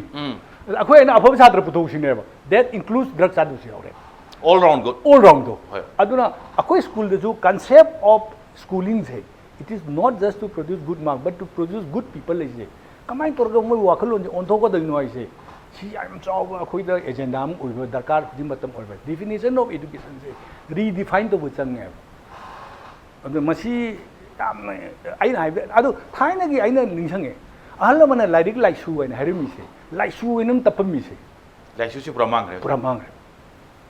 anna good human being puthopam ne moi kawre ba good mark puthopam ne moi low lai thokre aduna ma ka phajam phangdi party ga tawduna khoi kari hai di head master du ka ro tawduna adu masi kamai torga akoi media na na tawduna good human being puthokodam ni ga ise kamai khang ne do noi te adai oja men da dum hai moi sun jai oja sum sauna kwa ga chai moi ikai da ma re dum kwa do na kan daga sum meeting tawdu di sum yaw ra ni na tawe simman number 1 ma adai number 2 da akoi gi khwai important ori di akoi gi satra jim ji hujikti mobile di kari ja ja se urabni mo jam vulnerable oi re vulnerable oi bai de khoi gi nati cha da pornography ure adigi di yu thapa kano se ure ulaka da mo su curiosity u che mo re angang bi sai jong tang si test on ai ai tu ne angang si gi skills su madu no in hai bagi skills si kanan tam bi do no mo siwa situation ma da ai friends in dai ngone pressure pi ro bai pa man de yu thak cheloi na adu man avoid che kamai tawdu no ai da mai skill ju ma leite adu mama pan tam bi gedam ni ma do ozan tu bi gedam ne adu man de imai pa na ima da din chau gini mo igai gini no thak jale next time de di alcohol de gi drug wale adu sigum ba lairik ki wang bada laisu ai pot me am je khoi khujik tam da ka ro adu kana tam bi du ne bi question du ne ba adu maksu ai answer likte Hujikoina, I don't have an answer. Who is going to teach them when they are in that situation? Akoi sare sai sai kan mai jege na. Asi famina e bai nupa man de si paisal loi ikai hang de pai de. I don't know. I can't do complexity im lagtana. Mai se nupa o no ubidre gai. Jagi peer pressure. Apadin taba. Ma ju khange ba phati se. But he has no skill to refuse. Mangon da madu talent to like ba kamai nei refuse to the game yam chumbo hom memori good human being is sam dare ka school da mag yam phang budra taba apha satra ga mag yam puthok pa satra ga mag yam pa satra ga swai sem khene yam chumbo hom ai gi center da doctor tamba drug chaba hile ba okay माजी drug चाजरसु गंजा थक्चरसु you थक्चरसु like फबने तो सम ए अदु याद चनद्रे मरमदि all round health all round good ओइबम संगे सोसाइटी दा अफबा कंट्रीब्यूशन पीबा गंबा जमा संगे हक्चांग फबैसु लन्नी का हाइने बदो जुक्ति मदो आइदु खरा गजु यौसले मरोइना तसेंगमक्ति याम चुम वफम अफबा मी अदुगा मरोइना हुजिक पेरेंट्स से तंब है अखोई मक्सुंगे अखोई तौबसे आई इंडिविजुअल आई प्रोफेशन नमनब चक्कीबा पांथोंबा मदुगी मतुंग तारकपदा अइने करी करी तौरी अइंगोंदगिने करी करी फतब तमग्रे अइगी इचाना नत्रगना अइने तौरिबा कैरेक्टर बिहेवियर से इचाना कई तंबदा लाइबसिंग यौरब अखोई नोक चेक तौते बिसम समना कान अइ परफॉर्म तौरे ड्यूटी दी मखा तारकपसदी अइसु दुम टेंशन खंगते प्रेशर खंगते डिप्रेशन खंगते मधु खितंग खांगनबैना सिन्नबसिंगदो अइसु यारबोइनिगे बिसम समना रे कान अइना सिन्ना कांदा तमगिदौ मतौदु दै उद्रिने बिसम समना do what you want your child to do. That is the answer I have. Nangi na chanupada nangna tawni do na samak tawoba. Yes. And there all the problem will be solved. Yes. Punsi si am tele hari one life kana gumba apha thabak taw chine one life is not in a basic issue nate samda phage apha thabak ching tawge na khanbodo tawbo ngamdaba matam masil ten gen sam sam na kana kana gumba khana matam se pass tawge na kai kai no khangde amana khang game sanara ni khangde juar sanara khangde matam hongi ba aduna matam se अफब थबक तौबा अफब थबक तौगेन तानजब करिमतंग दि पुथोके कनबा बिसिंग ददि मतम से दुगि मतिक पामुरे मददि one life is not in the मपो मैसे मतम याम तेल हैबनि सम सम नरा काना तुगा मतौ तंबई वारिदि आई सिम तंगदि मतौ तमगा खंगे से यस अफब सिंग करि सिंग दुरि मतौ तंबदा दुम खंगबदा मतौ तंबा कैसु काइदे तौबदबु फतब थबक मतौ तंबई सिम फते अदुगा अमा हाइनबम लै थबक खुदिमक आइना सुम तौरा तौरगा खंगे हारदि फतब थबक सु यावदोनि फत अफब थबक सु यावदोनि अदोइदि तौरा तौरगा खंगगदि नंगी पुंसीदा अदुगी मतमदु लेगद्रा हाइबनि सम सम नरा कांदा कोनते सुम मतौ तम तम बदा तुम पुंसी लोगिबतो एप्लाई तिन तौ ngam एरिया दुनि सम सम नरा कांदा तावर रविंद्र दai लाक्सब तावर ब्रेक के मतुंग लाक्सके ताव ब्रेक के मतुंग द इंपैक्ट न्यूज एजेंडा मणिपुर येंबिरे बपुनम के पमदा तुना पुदुना लाक्सके इंपैक्ट न्यूज मियंग तादुना लेबियो ब्रेक के मतुंग येंबिरे बपुनम पु अमुकन तराम नोक्सरे तावर रविंद्र नसा हाइबसे फाबबोगदी याम उई फाबै मखा ताबसि उ दे हाइबनि दामो तामो अखोई सुम खंजबदि पुलिस इराय लाइबदि नते करिगुमम फारदि मदुगिसु चप चाबा माई रिपोर्ट सिंग अदगी चार्ज सिंग सेम खोपा फाव पुनम यौरमिनबको कोर्ट पुथोकपा कोर्ट करी हंगी अदगी कराई भाबा वहंग पाव मथौक तारी सिजल मतुंग करी रिजल्ट फंगे काइसे मनुंग दे खम लोइ लेन दो माले यस फाबा खक्तबुदु अखोइना खबर दा कइदा असुकम फारे खोले जे पावदा अफाबा सिंग ड्रग सिंग कैसिंग मयाम उठपा खोटपा मदुइ निमुतदि खंगबा ताव मखा ताना सुम प्रजा सिंग खंगबा पामनिंगे से अहोंग हाइब ताई तामो सम सम नरकांदा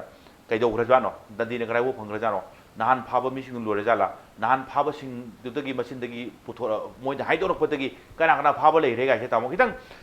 खबर नसु खरा फॉलो अप तौबा एंड प्लस पुलिस साइड तेसु अचौब ट्रक फारे उलम दुना तब खरा खरा मोयना any development any kind of कनो लेबा काना दाव खबर कईदा खरा हाइबिरक फब जाला तामो कई वफम तमनिगे मसे खबर दा हंगजिल लुरगसु इन्वेस्टिगेशन की स्टेज लेबनिना हाइदोप नुआइते तौर लेगी जाने अब करीम कान मसे मखा ताब फादोक फाजिन से सुंगले हेक लेतबदी नते अखोइना थेंगे रिटायर्ड डीएसपी फागिब लई मधु ड्रग कोर्ट फाब नते ड्रग हाँ फागर मधुगी इंट्रोगेशन मागी ममिंग यावरपदगी मा अमुक फागिबनी अदगी सुमाइन तौदना अखोइगी ममांगदा अखोइगी कनोगी आर्मी की पीआरओ चेनबा फाबम लेगिबो मधुगी दु मोय फार मतुंगदा अखोइगी यामना ममिंग लेबा पॉलिटिशियन अमगी मसानुपा फागी मा आदा फाबम दु याव नतेबा मोय फार मतुंगदा मोयगी जबानगी नि खंदे मनि खंदे खंगतना अदु फागी बनी सुमाइन तौना खर मखैदी ले अदुगा गाड़ी ड्राइवर दगी फारे ड्राइवर दुना अदुक याम्बा पैसा दु पुथोगा मा ड्रग कारबार तौदिंग मोयबा अदु कनागुमगी ओइदोइनेबा ड्रग से माना पुबीबा अपुमन पैसा गसागी केजी म पोबद लुपा दु पी काइ मोय लेरम ताइदन खरा अदुगी पैसा दुनेबा माना फंगजेरी दे अदु फारे हैदना मावोद सुम दंडी पीरगा तोपुदुदी गसागी ड्रग की कनोसी मुथतपंग मोयबा कनानो ड्रग मपुसे यम चावम लेरमगने लुपा करोड़ करोड़ थादरगा ड्रग कारबार तौबा इसे इसम चंब मी अखोइगुम याबजा नतेबा पैसा याम पाइबा मीना तौदौनेबा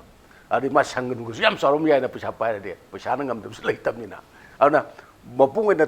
ꯇꯥꯔꯒꯦꯠ ꯇꯧꯒꯗꯕꯗꯨ ꯐꯥꯈ꯭ꯔ ꯃꯇꯨꯡꯗ ꯀꯅꯥꯒꯤ ꯄꯣꯠꯅꯣ ꯀꯅꯥꯅ ꯇꯧꯕꯅꯣ ꯍꯥꯏꯕꯗꯨ ꯊꯤꯔꯒ ꯁꯨꯃꯥꯏꯅ ꯇꯧꯗꯅ ꯁꯨꯝ ꯃꯨꯊꯠ ꯑꯍꯨꯝ ꯗꯤ ꯆꯪꯉꯤ ꯅꯠꯇ꯭ꯔꯒ ꯀꯅꯥ ꯈꯪꯗꯦ ꯗ꯭ꯔꯛꯇ ꯄꯩꯁꯥ ꯇꯞꯇꯥꯏ ꯇꯥꯜꯂꯒ ꯍꯌꯦꯡ ꯚꯣꯠ ꯂꯦꯞꯄꯒ ꯑꯃꯨꯛꯀ MLA ꯃꯟꯇ꯭ꯔꯤ ꯑꯃꯨꯛ ꯑꯣꯏꯔꯛꯑꯗꯤ ꯍꯣꯡꯒ ꯄꯥꯏꯁꯤꯜꯂꯛꯑꯣꯅꯦ ꯃꯟꯇ꯭ꯔꯤꯒ ꯑꯣꯏꯔꯒ ꯁꯤꯁꯤ ꯌꯥꯝ ꯁꯂꯥꯛ ꯁꯥꯅꯤꯡꯉꯥꯏ ꯑꯣꯏꯕ ꯄꯣꯠꯅꯦꯕ ꯌꯥꯎꯔꯕꯣꯏꯁꯨ ꯍꯥꯏꯅꯤꯡꯉꯥꯏ ꯂꯩꯄꯣꯟꯇꯦ ꯑꯗꯨꯅ ꯉꯁꯥꯏꯒꯤ ꯑꯩꯈꯣꯏꯁꯤꯗꯤ ꯆꯠꯅꯩꯅ ꯊꯤꯀꯥ ꯇꯧꯔꯒ ꯄꯩꯁꯥ ꯇꯥꯜꯂꯒ ꯚꯣꯠ ꯂꯦꯞꯄ ꯑꯗꯨ ꯗ꯭ꯔꯛ ꯀꯔꯕꯥꯔ ꯇꯧꯔꯒ ꯄꯩꯁꯥ ꯇꯥꯜꯂꯒ ꯚꯣꯠ ꯂꯦꯞꯄꯁꯨ ꯑꯗꯨꯝ ꯌꯥꯎꯔꯣꯏ ꯍꯥꯏꯅꯤꯡꯉꯥꯏ ꯂꯩꯇꯦꯕ ꯑꯗ ꯃꯁꯤ ꯊꯨꯕ ꯗ꯭ꯔꯛ ꯍꯦꯛ ꯐꯥꯕꯒ ꯗ꯭ꯔꯛꯇꯨ ꯐꯥꯔꯤꯕ ꯃꯤꯗꯨ ꯃꯆꯤꯟ ꯍꯪꯉꯒ ꯃꯈꯥ ꯇꯥꯕ ꯊꯕꯛ ꯄꯥꯏꯈꯠꯄ ꯑꯗꯒꯤ ꯑꯩꯈꯣꯏꯒꯤ ꯗꯟꯗꯤ ꯄꯤꯕꯒꯤꯁꯦ ꯃꯁꯤ ꯍꯧꯖꯤꯛꯄꯨꯗꯤ ꯑꯩꯈꯣꯏꯒꯤ ꯐꯥꯁ ꯇ꯭ꯔꯦꯛ ꯀꯣꯔꯠꯇꯨ ꯂꯥꯛꯄꯗꯤ ꯑꯍꯥꯟꯕ ꯑꯣꯏꯕ꯭ꯔꯥ ꯈꯪꯗꯦ ꯍꯟꯗꯛꯀꯤ ꯑꯃ ꯃꯤ ꯑꯅꯤ ꯄꯤꯕꯗꯣ ꯑꯗꯣ ꯉꯁꯥꯏꯒꯤ ꯌꯥꯝ ꯊꯨꯅ ꯄꯤꯔꯒꯗꯤ ꯀ꯭ꯔꯥꯏꯝ ꯀꯟꯇ꯭ꯔꯣꯜ ꯇꯧꯕꯁꯤ ꯉꯝꯒꯅꯤ ꯍꯥꯏꯕꯒꯤ ꯊꯥꯖꯅꯕꯗꯅꯤ ꯍꯧꯖꯤꯛ ꯑꯩꯈꯣꯏꯒꯤ ꯃꯈꯜꯒꯤ ꯑꯩꯈꯣꯏ ꯄꯣꯛꯁꯣꯒꯤ ꯐꯥꯁ ꯇ꯭ꯔꯦꯛ ꯀꯣꯔꯠ 3 ꯂꯤꯡꯒꯅꯤ ꯀꯥꯏꯅ ꯇꯧꯔꯤꯕ ꯑꯗꯒꯤ ꯇꯧꯔꯤꯕ ꯃꯌꯥꯝꯁꯤꯅꯦꯕ ꯗꯟꯗꯤꯗꯨ ꯀꯦꯁꯇꯣ ꯊꯨꯅ ꯂꯣꯏꯁꯤꯜꯂꯒ ꯀꯩꯅꯣ ꯇꯧꯅꯅꯕꯅꯦꯕ ꯑꯗ ꯑꯩꯈꯣꯏꯒꯤꯁꯨ ꯐꯥꯁ ꯇ꯭ꯔꯦꯛ ꯀꯣꯔꯠꯁꯦ court number 1 court number 2 court number 3 ꯀꯥꯏꯅ ꯇꯧꯔꯒ ꯀꯣꯔꯠꯁꯤꯁꯨ ꯈꯔ ꯐꯥꯁ ꯇ꯭ꯔꯦꯛ ꯀꯣꯔꯠꯁꯤꯁꯨ ꯈꯔ ꯊꯝꯕ ꯑꯗꯨꯒ ꯀꯣꯔꯠꯇꯨꯒꯤ ꯖꯖꯁꯦ ꯑꯇꯣꯞꯄ ꯄꯨꯟꯁꯤꯟꯅꯍꯟꯗꯕ ꯍꯧꯖꯤꯛ ꯀꯩꯅꯣꯗ ADPS ꯒꯤ ꯐꯥꯁ ꯇ꯭ꯔꯦꯛ ꯀꯣꯔꯠ ꯍꯥꯏꯔꯁꯨ ꯍꯧꯖꯤꯛꯀꯤ ꯖꯖꯗꯨꯗꯤ ꯑꯇꯣꯞꯄ ꯀꯣꯔꯠ ꯑꯃꯗ ꯁꯦꯁꯟ ꯒꯤ ꯀꯩꯅꯣꯗ ꯑꯃꯨꯛ ꯐꯝ ꯂꯩꯔꯝꯒꯅꯤ ꯑꯇꯩ ꯑꯃꯨꯛ ꯇꯥꯗꯣꯏꯅꯦꯕ ꯈꯨꯗꯝ DC ꯍꯥꯏꯔꯒ DCꯗ ꯃꯦꯖꯤꯁꯇ꯭ꯔꯦꯠꯀꯤ ꯊꯕꯛ ꯑꯃꯨꯛ ꯇꯧꯅꯤ ꯑꯗꯒꯤ ꯂꯧꯔꯨꯡ ꯁꯪꯒꯤ ꯊꯕꯛꯇ ꯀꯣꯔꯠ ꯑꯃꯨꯛ ꯐꯝꯅꯤ ꯑꯗꯒꯤ ꯀꯩꯅꯣ ꯑꯃꯨꯛ ꯇꯧꯅꯤ DC ꯃꯊꯧ ꯌꯥꯝ ꯌꯥꯝꯃꯤꯗꯅ ꯗꯤꯄꯨꯇꯤ ꯀꯃꯤꯁꯅꯔꯁꯨ ꯍꯥꯏꯅꯤ ꯗꯤꯁꯇ꯭ꯔꯤꯛ ꯃꯦꯖꯤꯁꯇ꯭ꯔꯦꯠꯁꯨ ꯍꯥꯏꯅꯤ ꯃꯥꯒꯤ ꯃꯊꯧꯁꯨ ꯌꯥꯝ ꯌꯥꯝꯖꯩꯌꯦꯕ ꯑꯗꯣ ꯃꯦꯖꯤꯁꯇ꯭ꯔꯦꯠꯀꯤ ꯗꯤꯁꯇ꯭ꯔꯤꯛ ꯃꯦꯖꯤꯁꯇ꯭ꯔꯦꯠ ꯑꯣꯏꯅ ꯄꯔꯤ ꯂꯩꯅꯕ ꯉꯥꯛ ꯇꯧꯕ ꯑꯃ ꯉꯥꯛꯇ ꯇꯧꯔꯒꯗꯤ ꯊꯕꯛ ꯈꯔ ꯀꯣꯝꯖꯩꯗꯅ ꯊꯕꯛ ꯀꯣꯝꯕ ꯍꯥꯏꯁꯤꯕꯨ ꯁꯣꯏꯕ ꯉꯝꯗꯕ ꯊꯕꯛꯁꯤ ꯌꯥꯝꯁꯜꯂꯗꯤ ꯆꯤꯜꯂꯗꯤ ꯁꯣꯏꯕ ꯌꯥꯕ ꯑꯩꯈꯣꯏ ꯈꯕꯔ ꯇꯧꯕ ꯑꯩꯈꯣꯏ ꯑꯗꯨꯝ ꯈꯪꯉꯦꯗꯅ ꯄꯥꯎ ꯌꯥꯝꯁꯜꯂꯕ ꯑꯃ ꯃꯇꯝꯁꯤ ꯌꯥꯝ ꯑꯀꯛꯅꯕ ꯂꯩꯁꯜꯂꯛꯑꯗꯤ ꯕꯅꯥꯟꯒꯁꯤ ꯌꯥꯝ ꯂꯥꯜꯂꯦꯕ ꯑꯗꯨꯅ ꯈꯔ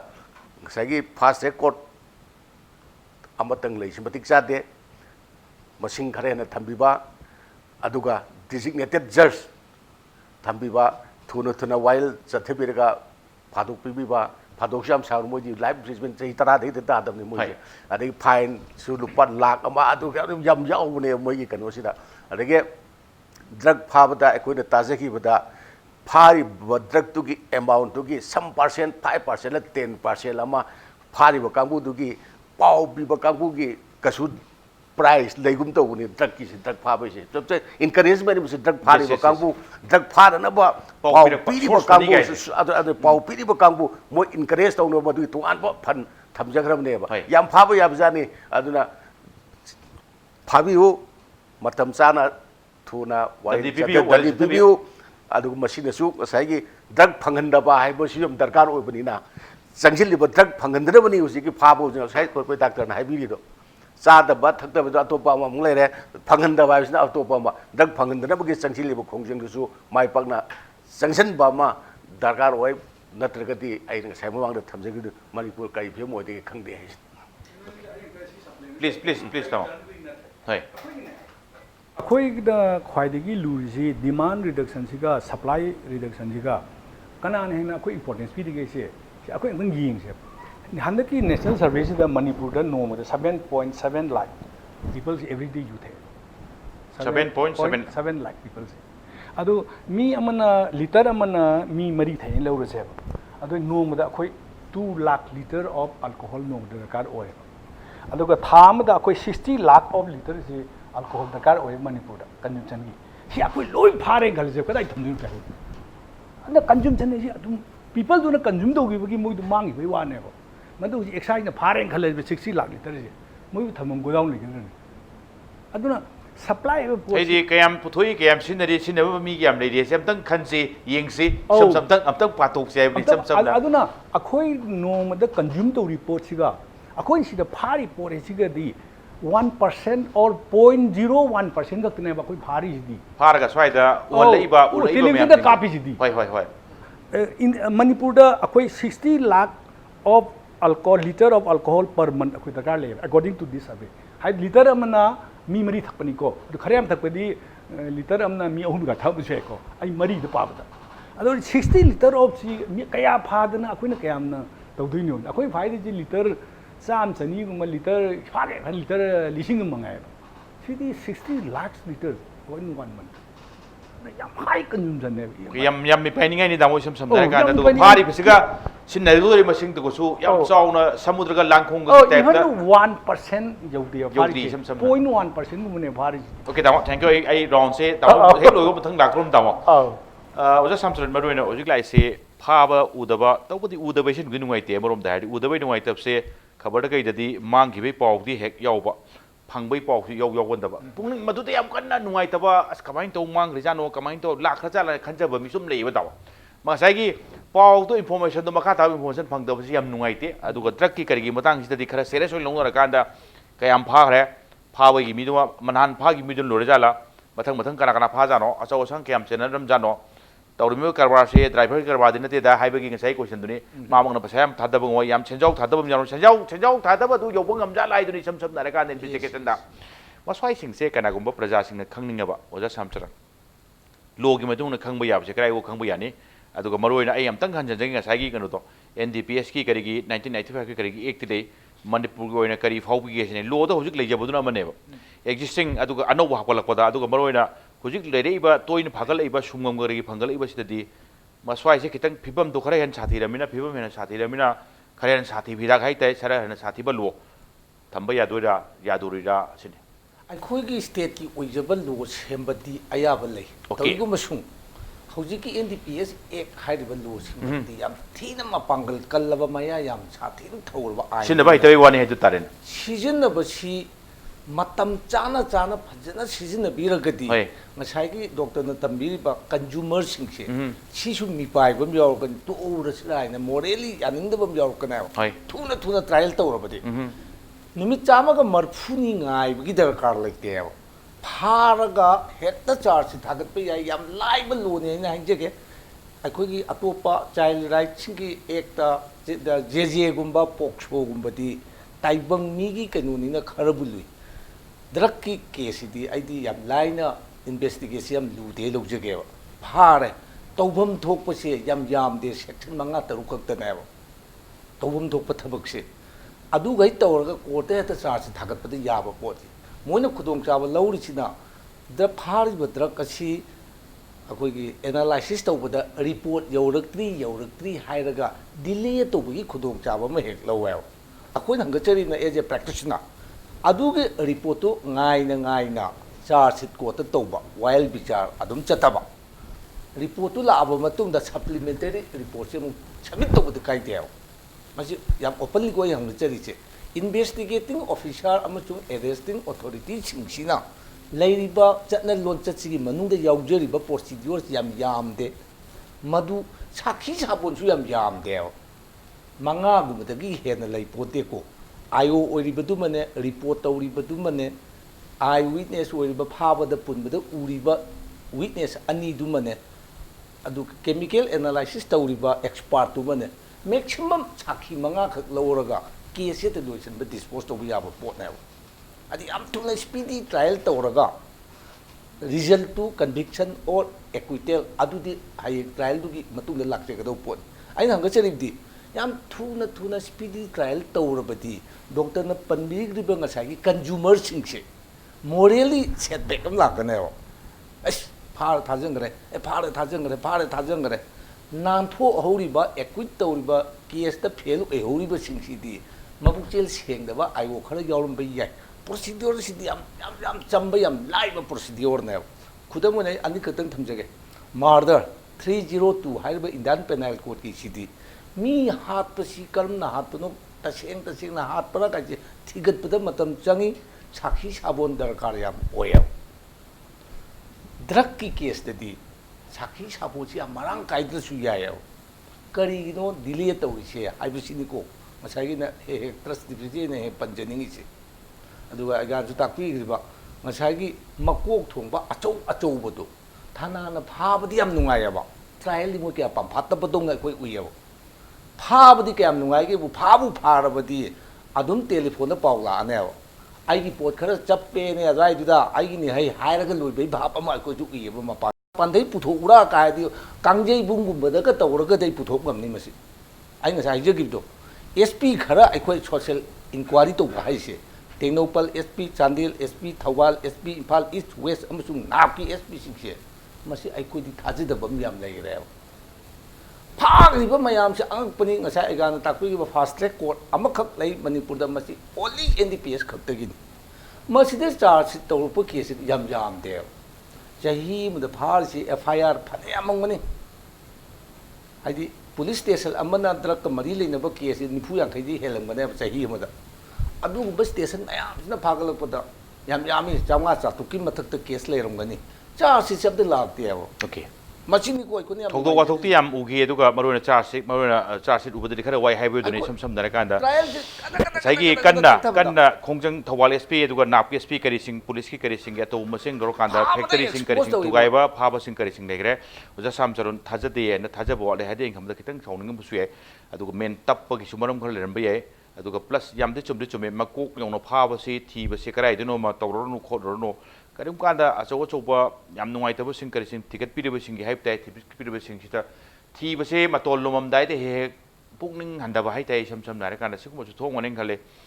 ꯄꯨꯝꯅꯃꯛꯁꯤ ꯈꯪꯃꯤꯟꯅꯕ ꯄꯨꯝꯅꯃꯛꯁꯤ ꯀꯣꯔꯄꯣꯔꯦꯁꯟ ꯄꯤꯅꯕ ꯑꯃꯅ ꯑꯃꯕꯨ ꯔꯦꯁꯄꯦꯛ ꯇꯧꯅꯕ ꯑꯃꯅ ꯇꯧꯕ ꯊꯕꯛꯇ ꯑꯃꯅ ꯊꯣꯏꯅ ꯑꯌꯦꯠꯄ ꯄꯤꯕꯤꯗꯕ ꯍꯥꯏꯁꯤꯁꯨ ꯐꯩ ꯑꯩ ꯆꯥꯎꯔꯦ ꯑꯩꯗꯤ ꯌꯥꯝ ꯉꯝꯃꯝꯅꯦꯅ ꯁꯨꯝ ꯊꯕꯛ ꯐꯖꯅ ꯇꯧꯖꯔꯤꯗꯣ ꯈꯨꯠ ꯄꯪꯊꯤꯟꯗ ꯊꯤꯟꯖꯟꯕꯤꯔꯗꯤ ꯃꯥꯁꯨ ꯊꯕꯛ ꯇꯧꯅꯤꯡꯉꯣꯏ ꯌꯥꯝ ꯐꯔꯝꯕ ꯃꯤꯗꯣ ꯐꯠꯂꯛꯇꯅꯕ ꯃꯆꯥ ꯑꯃ ꯑꯣꯏꯕꯁꯨ ꯌꯥꯏ ꯇꯥꯃꯣ ꯖꯦꯟꯇ ꯑꯩꯅ ꯍꯧꯖꯤꯛ ꯂꯥꯛꯆꯅꯤꯡꯕꯁꯦ ꯑꯔꯣꯏꯕꯒꯤ ꯇꯥꯃꯣ ꯔꯥꯎꯟꯅꯤꯀꯣ ꯇꯥꯃꯣ ꯏꯁꯝ ꯁꯝꯅ ꯍꯥꯏꯔꯀꯥꯟꯗ ꯋꯥꯔ ꯑꯦꯒꯦꯟ ꯗ꯭ꯔग्ꯁꯁꯤ ꯇꯥꯃꯣ ꯆꯤꯐ ꯃꯤꯅꯤꯁꯇꯔ ꯉꯁꯥꯏꯒꯤ NB ꯕꯤꯔꯦꯟ ꯁꯤꯡ ꯃꯔꯨꯑꯣꯏꯅ ꯑꯅꯧꯕ ꯁꯔꯀꯥꯔꯁꯤ ꯂꯥꯛꯀꯥꯟꯗ ꯋꯥꯔ ꯑꯦꯒꯦꯟ ꯗ꯭ꯔग्ꯁꯁꯦ ꯆꯪꯍꯟꯗ ꯌꯥꯗ꯭ꯔꯦ ꯃꯁꯤ ꯊꯕꯛ ꯇꯧꯕꯗ ꯋꯥꯔ ꯐꯨꯇꯤꯡ ꯑꯗꯨꯅꯤ ꯏꯁꯝ ꯁꯝꯅ ꯍꯥꯏꯔꯀꯥꯟꯗ ꯌꯥꯝ ꯊꯨꯅ ꯆꯪꯍꯟꯗ ꯌꯥꯗ꯭ꯔꯦꯅ ꯆꯪꯍꯟꯕ ꯑꯣꯏꯔꯝꯗꯧ ꯃꯥꯜꯂꯦ ꯁꯝꯅ ꯍꯥꯏꯔꯀꯥꯟꯗ ꯏꯟꯗꯤꯀꯦꯁꯟ ꯈꯔꯗꯤ ꯐꯪꯉꯝꯗꯧ ꯃꯥꯜꯂꯦ ꯗ꯭ꯔꯒꯀꯤ ꯀꯔꯤꯒꯤ ꯀꯩꯅꯣꯁꯤꯡꯁꯦ ꯑꯩꯈꯣꯏꯅ ꯑꯩ ꯀꯔꯤꯒꯨꯝꯕ ꯀꯥꯟꯗ ꯍꯪꯗꯕꯗꯤ ꯇꯥꯃꯣ ꯆꯍꯤ ꯑꯁꯨꯛ ꯀꯨꯏꯕꯁꯦ ꯅꯍꯥꯟꯋꯥꯏꯁꯦ ꯑꯗꯨꯝꯁꯨ ꯁꯤꯒꯨꯝꯕ ꯗ꯭ꯔꯒꯀꯤ ꯀꯔꯤ ꯀꯔꯕꯥꯔꯁꯦ ꯇꯧꯕ ꯖꯥꯠꯂꯥ ꯋꯥꯔ ꯑꯦꯒꯦꯟ ꯗ꯭ꯔꯒꯁ ꯑꯩꯅ ꯃꯁ꯭ꯋꯥꯏꯗ ꯐꯥꯅ ꯄꯨꯟꯅꯕ ꯁ꯭ꯄꯦꯁꯦꯜ ꯑꯣꯄꯔꯦꯁꯟ ꯍꯥꯏꯇꯥꯔꯦ ꯆꯪꯁꯤꯜꯂꯀꯥꯟꯗ ꯊꯦꯡꯅꯔꯤꯁꯦ ꯁ꯭ꯄꯦꯁꯦꯜ ꯑꯣꯄꯔꯦꯁꯟꯁꯤꯅ ꯇꯁꯦꯡꯅ ꯊꯦꯡꯅꯕ ꯖꯥꯠꯂꯥ ꯍꯥꯏꯗꯤ ꯊꯤꯕꯗꯒꯤ ꯇꯉꯥꯏ ꯍꯥꯏꯅ ꯗ꯭ꯔꯒꯀꯤ ꯀꯔꯕꯥꯔꯁꯤꯡ ꯀꯔꯤꯁꯤꯡ ꯁꯨꯡꯕꯁꯤꯡ ꯁꯨꯡꯕ ꯃꯣꯏ ꯃꯊꯛꯇ ꯐꯥꯅꯕꯁꯦ ꯍꯥꯟꯅꯗꯤ ꯆꯪꯁꯤꯟꯗꯗꯅ ꯊꯤ ꯐꯪꯗꯕ ꯍꯧꯖꯤꯛꯇꯤ ꯈꯔꯅ ꯑꯣꯄꯔꯦꯁꯟ ꯁ꯭ꯄꯦꯁꯦꯜ ꯑꯣꯄꯔꯦꯁꯟ ꯑꯃ ꯆꯪꯁꯤꯜꯂꯛꯇꯅ ꯈꯪꯕ ꯖꯥꯠꯂꯥ ꯅꯠꯇ꯭ꯔꯒꯅ ꯗ꯭ꯔꯒꯁꯤꯡ ꯀꯔꯤꯁꯤꯡ ꯐꯥꯔꯤꯁꯤꯡꯁꯦ ꯑꯅꯧꯕꯉꯁꯥꯏ ꯇꯥꯃꯣ ꯑꯅꯧꯕ ꯑꯃ ꯍꯣꯡꯉꯛꯑꯦ ꯑꯗꯣ ꯇꯥꯃꯣ ꯌꯥꯝ ꯁꯥꯊꯤꯕ ꯑꯃ ꯑꯗꯨꯒꯤ ꯃꯥꯏꯌꯣꯟꯗꯨꯗ ꯌꯥꯎꯁꯜꯂꯛꯏꯕ꯭ꯔꯥ ꯍꯥꯟꯅ ꯁꯨꯝ ꯂꯩꯕ ꯊꯤꯕ ꯋꯥꯠꯄꯗꯒꯤ ꯈꯪꯗꯕ ꯖꯥꯠꯂꯥ ꯊꯤꯔꯀꯥꯟꯗ ꯊꯣꯛꯂꯛꯄ ꯖꯥꯠꯂꯥ ꯑꯩꯈꯣꯏꯒꯤ ꯀꯩꯅꯣꯁꯦ ꯏꯚꯟ ꯁꯔꯁ ꯍꯥꯏꯕꯤꯁꯨ ꯑꯩ ꯃꯥꯏꯟꯁꯦꯠ ꯑꯃꯗꯕ ꯑꯩꯈꯣꯏ ꯗ꯭ꯔꯒꯁꯤ ꯑꯩꯈꯣꯏꯅ ꯌꯥꯝ ꯐꯥꯕ ꯉꯝꯗꯕꯗꯒꯤ ꯑꯉꯥꯡꯁꯤꯡꯁꯤ ꯆꯥꯔꯤꯅꯤ ꯍꯥꯏꯕꯒꯤ ꯋꯥꯈꯜ ꯑꯃ ꯁꯨꯝ ꯄꯨꯍꯟꯗꯧꯔꯦ this is where we are wrong okay ꯍꯧꯖꯤꯛ ꯇꯧꯔꯤꯁꯤꯗꯤ ꯗꯦꯠ ꯃꯤꯟꯁ ꯑꯩꯈꯣꯏꯅ ꯁꯔꯀꯥꯔꯒꯨꯝꯕ ꯂꯣ ꯑꯦꯟ ꯑꯣꯔꯗꯔ ꯇꯥꯏꯁꯜꯂꯒ ꯏꯆꯥꯁꯤꯡꯁꯤ ꯑꯗꯨꯝ ꯀꯟꯊꯣꯛꯄꯒꯤ ꯋꯥꯈꯜ ꯐꯥꯗꯅ ꯇꯧꯔꯤꯅꯤ ꯐꯥꯗꯅ ꯇꯧꯔꯤꯅꯤ ꯂꯩꯌꯦꯕ ꯗꯤꯁ ꯑꯗꯨ ꯅꯪꯃꯛꯀꯤ ꯃꯥꯏꯟꯁꯦꯠꯇꯣ ꯑꯗꯨ ꯔꯣꯡ ꯃꯥꯏꯟꯁꯦꯠꯅꯦꯕ ꯑꯗꯨ ꯍꯦꯛ ꯂꯩꯔꯤꯈꯩꯗꯤ ꯅꯪꯅ ꯃꯤꯉꯣꯟꯗ ꯕ꯭ꯂꯦꯝ ꯇꯧ ꯂꯩꯅꯦꯕ ꯁꯔꯀꯥꯔꯅ ꯑꯗꯨ ꯇꯧꯕꯤꯗꯅ ꯏꯆꯥ ꯆꯥꯔꯦ ꯁꯔꯀꯥꯔꯅ ꯑꯗꯨ ꯅꯪ ꯉꯁꯤ ꯌꯨ ꯊꯛꯄ ꯇꯣꯛꯄꯗꯕꯨ ꯑꯥꯏꯟ ꯀꯔꯤ ꯆꯪꯒꯦ ꯅꯪ ꯍꯥꯏ ꯑꯩ ꯉꯁꯤ ꯌꯨ ꯊꯛꯄ ꯇꯣꯛꯄꯗꯨ ꯑꯥꯏꯟ ꯑꯃ ꯆꯪꯕ꯭ꯔꯥ ꯍꯥꯏꯕ ꯆꯪꯗꯦ ꯑꯗꯣ ꯑꯩꯅ ꯊꯛꯄꯗꯨꯗꯒꯤ ꯄ꯭ꯔꯣꯕ꯭ꯂꯦꯝ ꯃꯌꯥꯝ ꯂꯥꯛꯏꯅꯦꯕ ꯀꯩꯅꯣ ꯌꯣꯟꯕ ꯐꯥꯔꯁꯤ ꯈꯣꯠꯂꯁꯤ ꯑꯩꯅ ꯂꯥꯛꯏꯁꯤ ꯑꯗꯣ ꯑꯜꯇꯤꯃꯦꯠꯂꯤꯗꯤ ꯊꯛꯇ꯭ꯔꯗꯤ ꯉꯁꯥꯏꯒꯤ ꯑꯐꯥꯕꯩꯁꯨ ꯋꯥꯔꯤ ꯂꯥꯛꯑꯔꯣꯏꯕ ꯀꯩꯅꯣ ꯌꯣꯟꯕ ꯂꯩꯔꯣꯏꯗꯧꯅꯤꯅ ꯑꯗꯣ ꯁꯤꯒꯤ ꯃꯥꯏꯟꯁꯦꯠꯁꯦ ꯑꯩꯈꯣꯏ ꯍꯥꯟꯅ ꯊꯣꯛꯄ ꯇꯥꯏꯌꯦꯕ ꯑꯩꯈꯣꯏꯅ ꯒꯚꯔꯟꯃꯦꯟꯠꯗ ꯕ꯭ꯂꯦꯝ ꯊꯣꯛꯄꯁꯦ ꯋꯥꯍꯪꯗꯣ ꯊꯣꯛꯂꯛꯑꯕꯅꯤꯅ ꯍꯧꯖꯤꯛꯇꯤ ꯇꯥꯃꯣ ꯍꯥꯏꯕ ꯁꯔꯠ ꯅꯉꯣꯟꯗ ꯔꯣꯡ ꯃꯥꯏꯟꯁꯦꯠ ꯑꯃ ꯌꯥꯎꯔꯤ ꯍꯥꯏꯔꯤꯁꯦ ꯌꯦꯁ ꯍꯥꯏꯖꯅꯤꯡꯉꯤꯗꯤ ꯑꯦꯖ ꯑꯦ ꯍꯣꯜ ꯄꯦꯔꯦꯟꯁꯇꯨꯅꯤ ꯏꯁꯝ ꯁꯝꯅ ꯍꯥꯏꯔꯀꯥꯟꯗ ꯑꯩꯈꯣꯏꯁꯨ ꯄꯦꯔꯦꯟꯁꯅꯤ ꯑꯉꯥꯡ ꯆꯥꯕꯗꯣ ꯀꯃꯥꯏꯅ ꯆꯥꯔꯛꯏꯅೋ ꯀꯔꯤꯒꯤ ꯆꯥꯔꯛꯈ꯭ꯔꯤꯅꯣ ꯍꯥꯏꯁꯦ ꯑꯩꯈꯣꯏ ꯈꯪꯕ ꯃꯊꯧ ꯇꯥꯏ ꯑꯩꯒꯤꯁꯨ ꯔꯦꯁꯄꯣꯟꯁꯤꯕꯜ ꯂꯩ ꯀꯔꯤꯒꯨꯝꯕ ꯀꯥꯟꯗ ꯃꯥꯅ ꯌꯣꯟꯗꯅ ꯏꯆꯥꯁꯤ ꯆꯥꯔꯝꯅꯤ ꯅꯣꯏꯅ ꯊꯤꯡꯕꯤꯗꯗꯅ ꯏꯆꯥꯁꯤ ꯆꯥꯔꯝꯅꯤ ꯔꯣꯡ ꯃꯥꯏꯟꯁꯦꯠ ꯃꯈꯥ ꯇꯥꯕꯤꯌꯨ ꯇꯥꯃꯣ ꯑꯗꯨꯅ ꯁꯤꯒꯤ ꯃꯥꯏꯟꯁꯦꯠꯁꯦ ꯑꯩꯈꯣꯏ ꯏꯍꯥꯟ ꯍꯥꯟꯅ ꯂꯧꯊꯣꯛꯄ ꯇꯥꯏꯌꯦꯕ ꯑꯩꯈꯣꯏꯅ ꯄꯕ꯭ꯂꯤꯛꯇ ꯍꯥꯏꯗꯣꯏꯁꯦ ꯁꯔꯀꯥꯔ ꯉꯥꯏꯔꯨꯅꯨ ꯂꯩꯗꯅ ꯄꯨꯂꯤꯁ ꯉꯥꯏꯔꯨꯅꯨ ꯅꯪ ꯉꯁꯤꯗꯩ ꯇꯣꯛꯑꯣꯏ ꯄꯨꯂꯤꯁꯀꯤ ꯗꯔꯀꯥꯔ ꯂꯩꯔꯔꯣꯏ ꯑꯥꯏꯟꯒꯤ ꯗꯔꯀꯥꯔ ꯂꯩꯔꯔꯣꯏꯕ ꯑꯗ ꯑꯩꯈꯣꯏꯅ ꯄꯥꯝꯃꯤꯗꯤ ꯀꯩꯒꯨꯝꯕ ꯁꯔꯀꯥꯔꯅ ꯀꯩꯅꯣꯝ ꯇꯧꯔꯛꯇꯕꯗꯒꯤ ꯑꯩꯅ ꯆꯥꯕꯅꯤ ꯍꯥꯏꯅ ꯑꯩꯁꯤꯗꯤ ꯂꯥꯟꯗꯕ ꯁꯔꯀꯥꯔꯅ ꯂꯥꯟꯕꯅꯤ ꯍꯥꯏꯔꯒ ꯁꯨꯝ ꯆꯥ ꯂꯩꯔꯦꯕ ꯗꯦꯠ ꯏज ꯋꯦꯔ ꯋꯤ ꯑꯥꯔ ꯔꯣꯡ ꯑꯗꯨꯅ ꯁꯤꯒꯤ ꯃꯥꯏꯟꯁꯦꯠꯁꯦ ꯑꯩꯈꯣꯏꯅ ꯐꯦꯃꯤꯂꯤꯗꯒꯤ ꯂꯧꯊꯣꯛꯄ ꯇꯥꯏꯌꯦꯕ ꯅꯪꯅ ꯅꯆꯥ ꯏꯟꯊꯤ ꯅꯨꯡꯉꯥꯏ ꯁꯦꯟꯅꯍꯧꯗꯕꯗꯒꯤ ꯇꯧꯔꯤꯅꯤ ꯁ꯭ꯀꯨꯜꯗ ꯁꯤꯒꯨꯝꯕ ꯑꯣꯖꯥꯁꯤꯡꯁꯤꯅ ꯁꯦꯟꯅꯗꯕꯗꯒꯤ ꯇꯧꯔꯤꯅꯤ ꯍꯥꯏꯁꯦ ꯈꯪꯍꯟꯕ ꯗꯔꯀꯥꯔ ꯑꯣꯏꯌꯦꯕ ꯑꯗꯨ ꯅꯠꯇ ꯇꯥꯔꯗꯤ this epidemic will become bigger and bigger because one thing you have to know in business once there is demand supply will always come this is the rule of business aduna akoina demand leitradhi tamo supply leroi habini sabi neba leitradhi sungbinaba leroi habini sam sam exactly sumrai je say for example gujarat hai lamsida yen yom na mili te kan yen jan mili tam all vegetarian oi gre and yen cha ba nang hotel amani yen phang kan kana mo cha tam yen demand later by dimal tam low business exactly aduna akoina adu sarkar adu hain aina sarkar bu moi tumil le thok chu la le ngasi yung manipur akoi drug policy m tham ngam te aso yam sa thira ba drug se adena even media hare ne yung ai bu ko bu di yamna people ma syam khang film star am ko bu attractive oi ba no gi profession des adu de mi yam yengi ai na ngangi si mi yam tani mi su te adu requirement is in a problem is in a oi rak ba drug ai ta yengo ba ai example pi ge 1 years impact ki tv si da drug ki kya khana gre matam da manga farak ka khanam mo masing thiba yane ne sam sam dare ka adu cinema film star gi makta di nang yam da 50 60 di khanam mo ne no na kau do film star like tre chumra Saturday special da entertainment gi aduna media no su si khare he na important on lobby with the car o ya drug is a problem is adu lobby da kan de media no hen lobby ra ba police adu government ju yin ko as a parent oina ngasi baw da drug ki issue ma koi assembly da khanaba gam de kesu net ba thongam tat pa gi de koi phunna dana adu da tika pi gre ta we drug si kama in manipur da koi policy am puthoga huji policy am puthona budi ai yang kan hona de ai ju drafting committee ju ya we ba adu puthora ga state ki budget amaga drug ki ga lak tan khotana to tar di manipur da eradicate to bangam de control to bani control to ni ngam ban ne hai maram amaga hai ga bina akoi manipur ki society maru nupi jin drug ya de moi drug se suya te this is only the silver lining nupi jin against alcohol or against drug way aduna public response yam strong way ada public response strong is the government madu loin khomjal laga leina moi ki energy policy do exactly policy ki makha du da yam phajana moi ki strength ka du ga makhoi ki power sing do phajana sinabam changi so that ngasai gi drugs eradicate tawna ba mai pa na changhan la akoi ki nisa ban ju yu phab dum chathe ba imung du lakai du yu thak tanam di moi hone de ba this is where we are wrong yam chumbo jane tamoi du da krai no ma achumba se yam hena sang yam yau ba hai tai sam dare kan da yu thingba yu manghan badi adum di yok chalu ba yu thakpa sing do kamai tawdana adani kamai to gyan tam ne ge se aswai di khara wat ki ba sam dare kan da thank you taro withdraw ro we round se tamo menoina hujiki ke ro sin tamo low business ta tamo demand bu leitre di sai gi thei si ki haijel ti habni tamo kai ofam tam bi dinge sin demand se adu ke dam jala chobe leire leidre ne haijel lei se adu sin na bane hen do khre hela ba jadi adu ba se sidai da thamjading ba sida koi doctor gi si sagat poida akoi agang singi sabasu sadabasu sigi amangba dak ki amangba mayam se basi khangan bagi school da warasu waza singna agang singda noi sum ba si jak se saga du adu tawdu si taw haibana chingba da yung gi alaban singda su thaktabi adaba kangbo dum le remani yu adu khara manung ma pan nai ba amadi sangbra se sum haina bo pone as angang uni angang uhan gano adu tawno haibana singba da haina ba sum yawi kana ko da open oi bisu yawi masi mara open na dum phamina ka thamina bisu dum yawi adagi as ko angang sing lei moi yarwai haiba singba lei bisu dum yawi ana khara ma kai athingba khara lei buduna fabadi phayena khalle aduga luxury ba wafab di ba ku kido punna khangwin da gi angang sing du gyan tan bi moi ti teenager ni kai no kham ko te no ai lo re bani adu sumna satlan na bagi lamjing bi bato madugi kanung ka ni am darkar oi se na thank you oja samtran lo selak puse moroi ne lo musung drug khai te ani si ka mari lo se yam kal su drug tu ne henjelak tana lo se mathok tok doi phim su lak pra drug ki kari gi pha ba gi chang drug sungna ba mi sing drug cha ba mi sing lo se mayai tawon da sai ojan di thambi ba NDPS ma thau mayai yam thaurum jani hai bai sam dare kan da aina kan maya kum mi se maya kum bade ne bai sam dare kan 1985 te le NDPS se yam maya thau bane de hai ba sum yenga kan drug ki kari gi sin bai sang ki hujik le si yam khale hujik tabi ramani ko alcohol ki sang de khang de ni de khang de synthetic drug khang de ma khang de NDPS si mathau thok to dra tra NDPS sin ra ga pai ra sin ne bai sing ki khang ba khara walab jala sin ko maya thoi akhoi yam ure handak 2019 sida hoi fast track court lin ba si handak ling bani ahum sure dandi pi si jahi tara pi bam yaw gore jahi trangwa pi bam yaw gore recently 32 pi bam yaw gore hoi thabak si sura badi ngasai gi maya thoi thok ti si khang nge Okay. ꯊꯕꯛ ꯁꯨꯅꯅꯕ ꯄꯣꯠ ꯄꯤꯔꯛꯇꯕ ꯀꯣꯔꯠꯇ Yes. ꯁꯤꯅꯤꯀꯣ ꯑꯩꯈꯣꯏꯒꯤ ꯄ꯭ꯔꯣꯕ꯭ꯂꯦꯝꯁꯦ ꯂꯣꯒꯤ ꯃꯤꯠꯌꯦꯡꯗꯒꯤ ꯑꯩꯈꯣꯏꯅ ꯂꯣꯒꯤ ꯊꯕꯛꯁꯤꯕꯨ ꯐꯖꯅ ꯆꯠꯊꯔꯒꯗꯤ ꯄꯥꯕ꯭ꯂꯤꯛꯇ ꯉꯁꯥꯏꯒꯤ ꯑꯩꯒꯥꯟ ꯇꯥꯛꯄꯤꯕ ꯑꯦꯋꯦꯌꯔꯗꯨꯁꯨ ꯁꯤ source of ꯑꯦꯋꯦꯌꯔꯅꯦꯕ ꯗꯟꯗꯤ ꯄꯤꯈ꯭ꯔꯦ ꯗꯟꯗꯤ ꯄꯤꯈ꯭ꯔꯦ ꯗꯟꯗꯤ ꯄꯤꯈ꯭ꯔꯦ ꯋꯥ ꯂꯥꯎꯈ꯭ꯔꯒꯗꯤ ꯃꯥꯏꯟꯁꯦꯠꯁꯤ ꯈꯔꯁꯨ ꯈꯤꯇꯪ ꯍꯟꯊꯔꯛꯄ ꯌꯥꯏ ꯍꯥꯏꯕꯁꯤꯅ ꯑꯩꯈꯣꯏ ꯃꯥꯏꯀꯩꯗꯒꯤ Key component of aerodynamism side, the deep creation of Wakan the Dico. Ah. But she's in the Yadrubzani, South Yadria, South Supange, I don't Supange. ꯄꯨꯕꯒꯤꯁꯨ ꯐꯥꯔꯒꯗꯤ ꯑꯇꯩ ꯇꯥꯡ ꯄꯤꯈ꯭ꯔꯦ ꯌꯣꯜꯂꯝꯕꯒꯤꯁꯨ ꯐꯥꯔ ꯆꯍꯤ 10 ꯄꯤꯈ꯭ꯔꯦ ꯑꯗꯨ ꯆꯥꯕꯒꯤꯁꯨ ꯆꯍꯤ ꯑꯗꯨ ꯄꯤꯈ꯭ꯔꯦ ꯆꯥꯕꯒꯤꯁꯨ ꯂꯩꯌꯦꯕ ꯗꯟꯗꯤꯁꯦ ꯗꯟꯗꯤ ꯃꯈꯜ ꯑꯍꯨꯝꯅꯦꯕ ꯂꯩꯔꯤꯁꯦ I Saboise.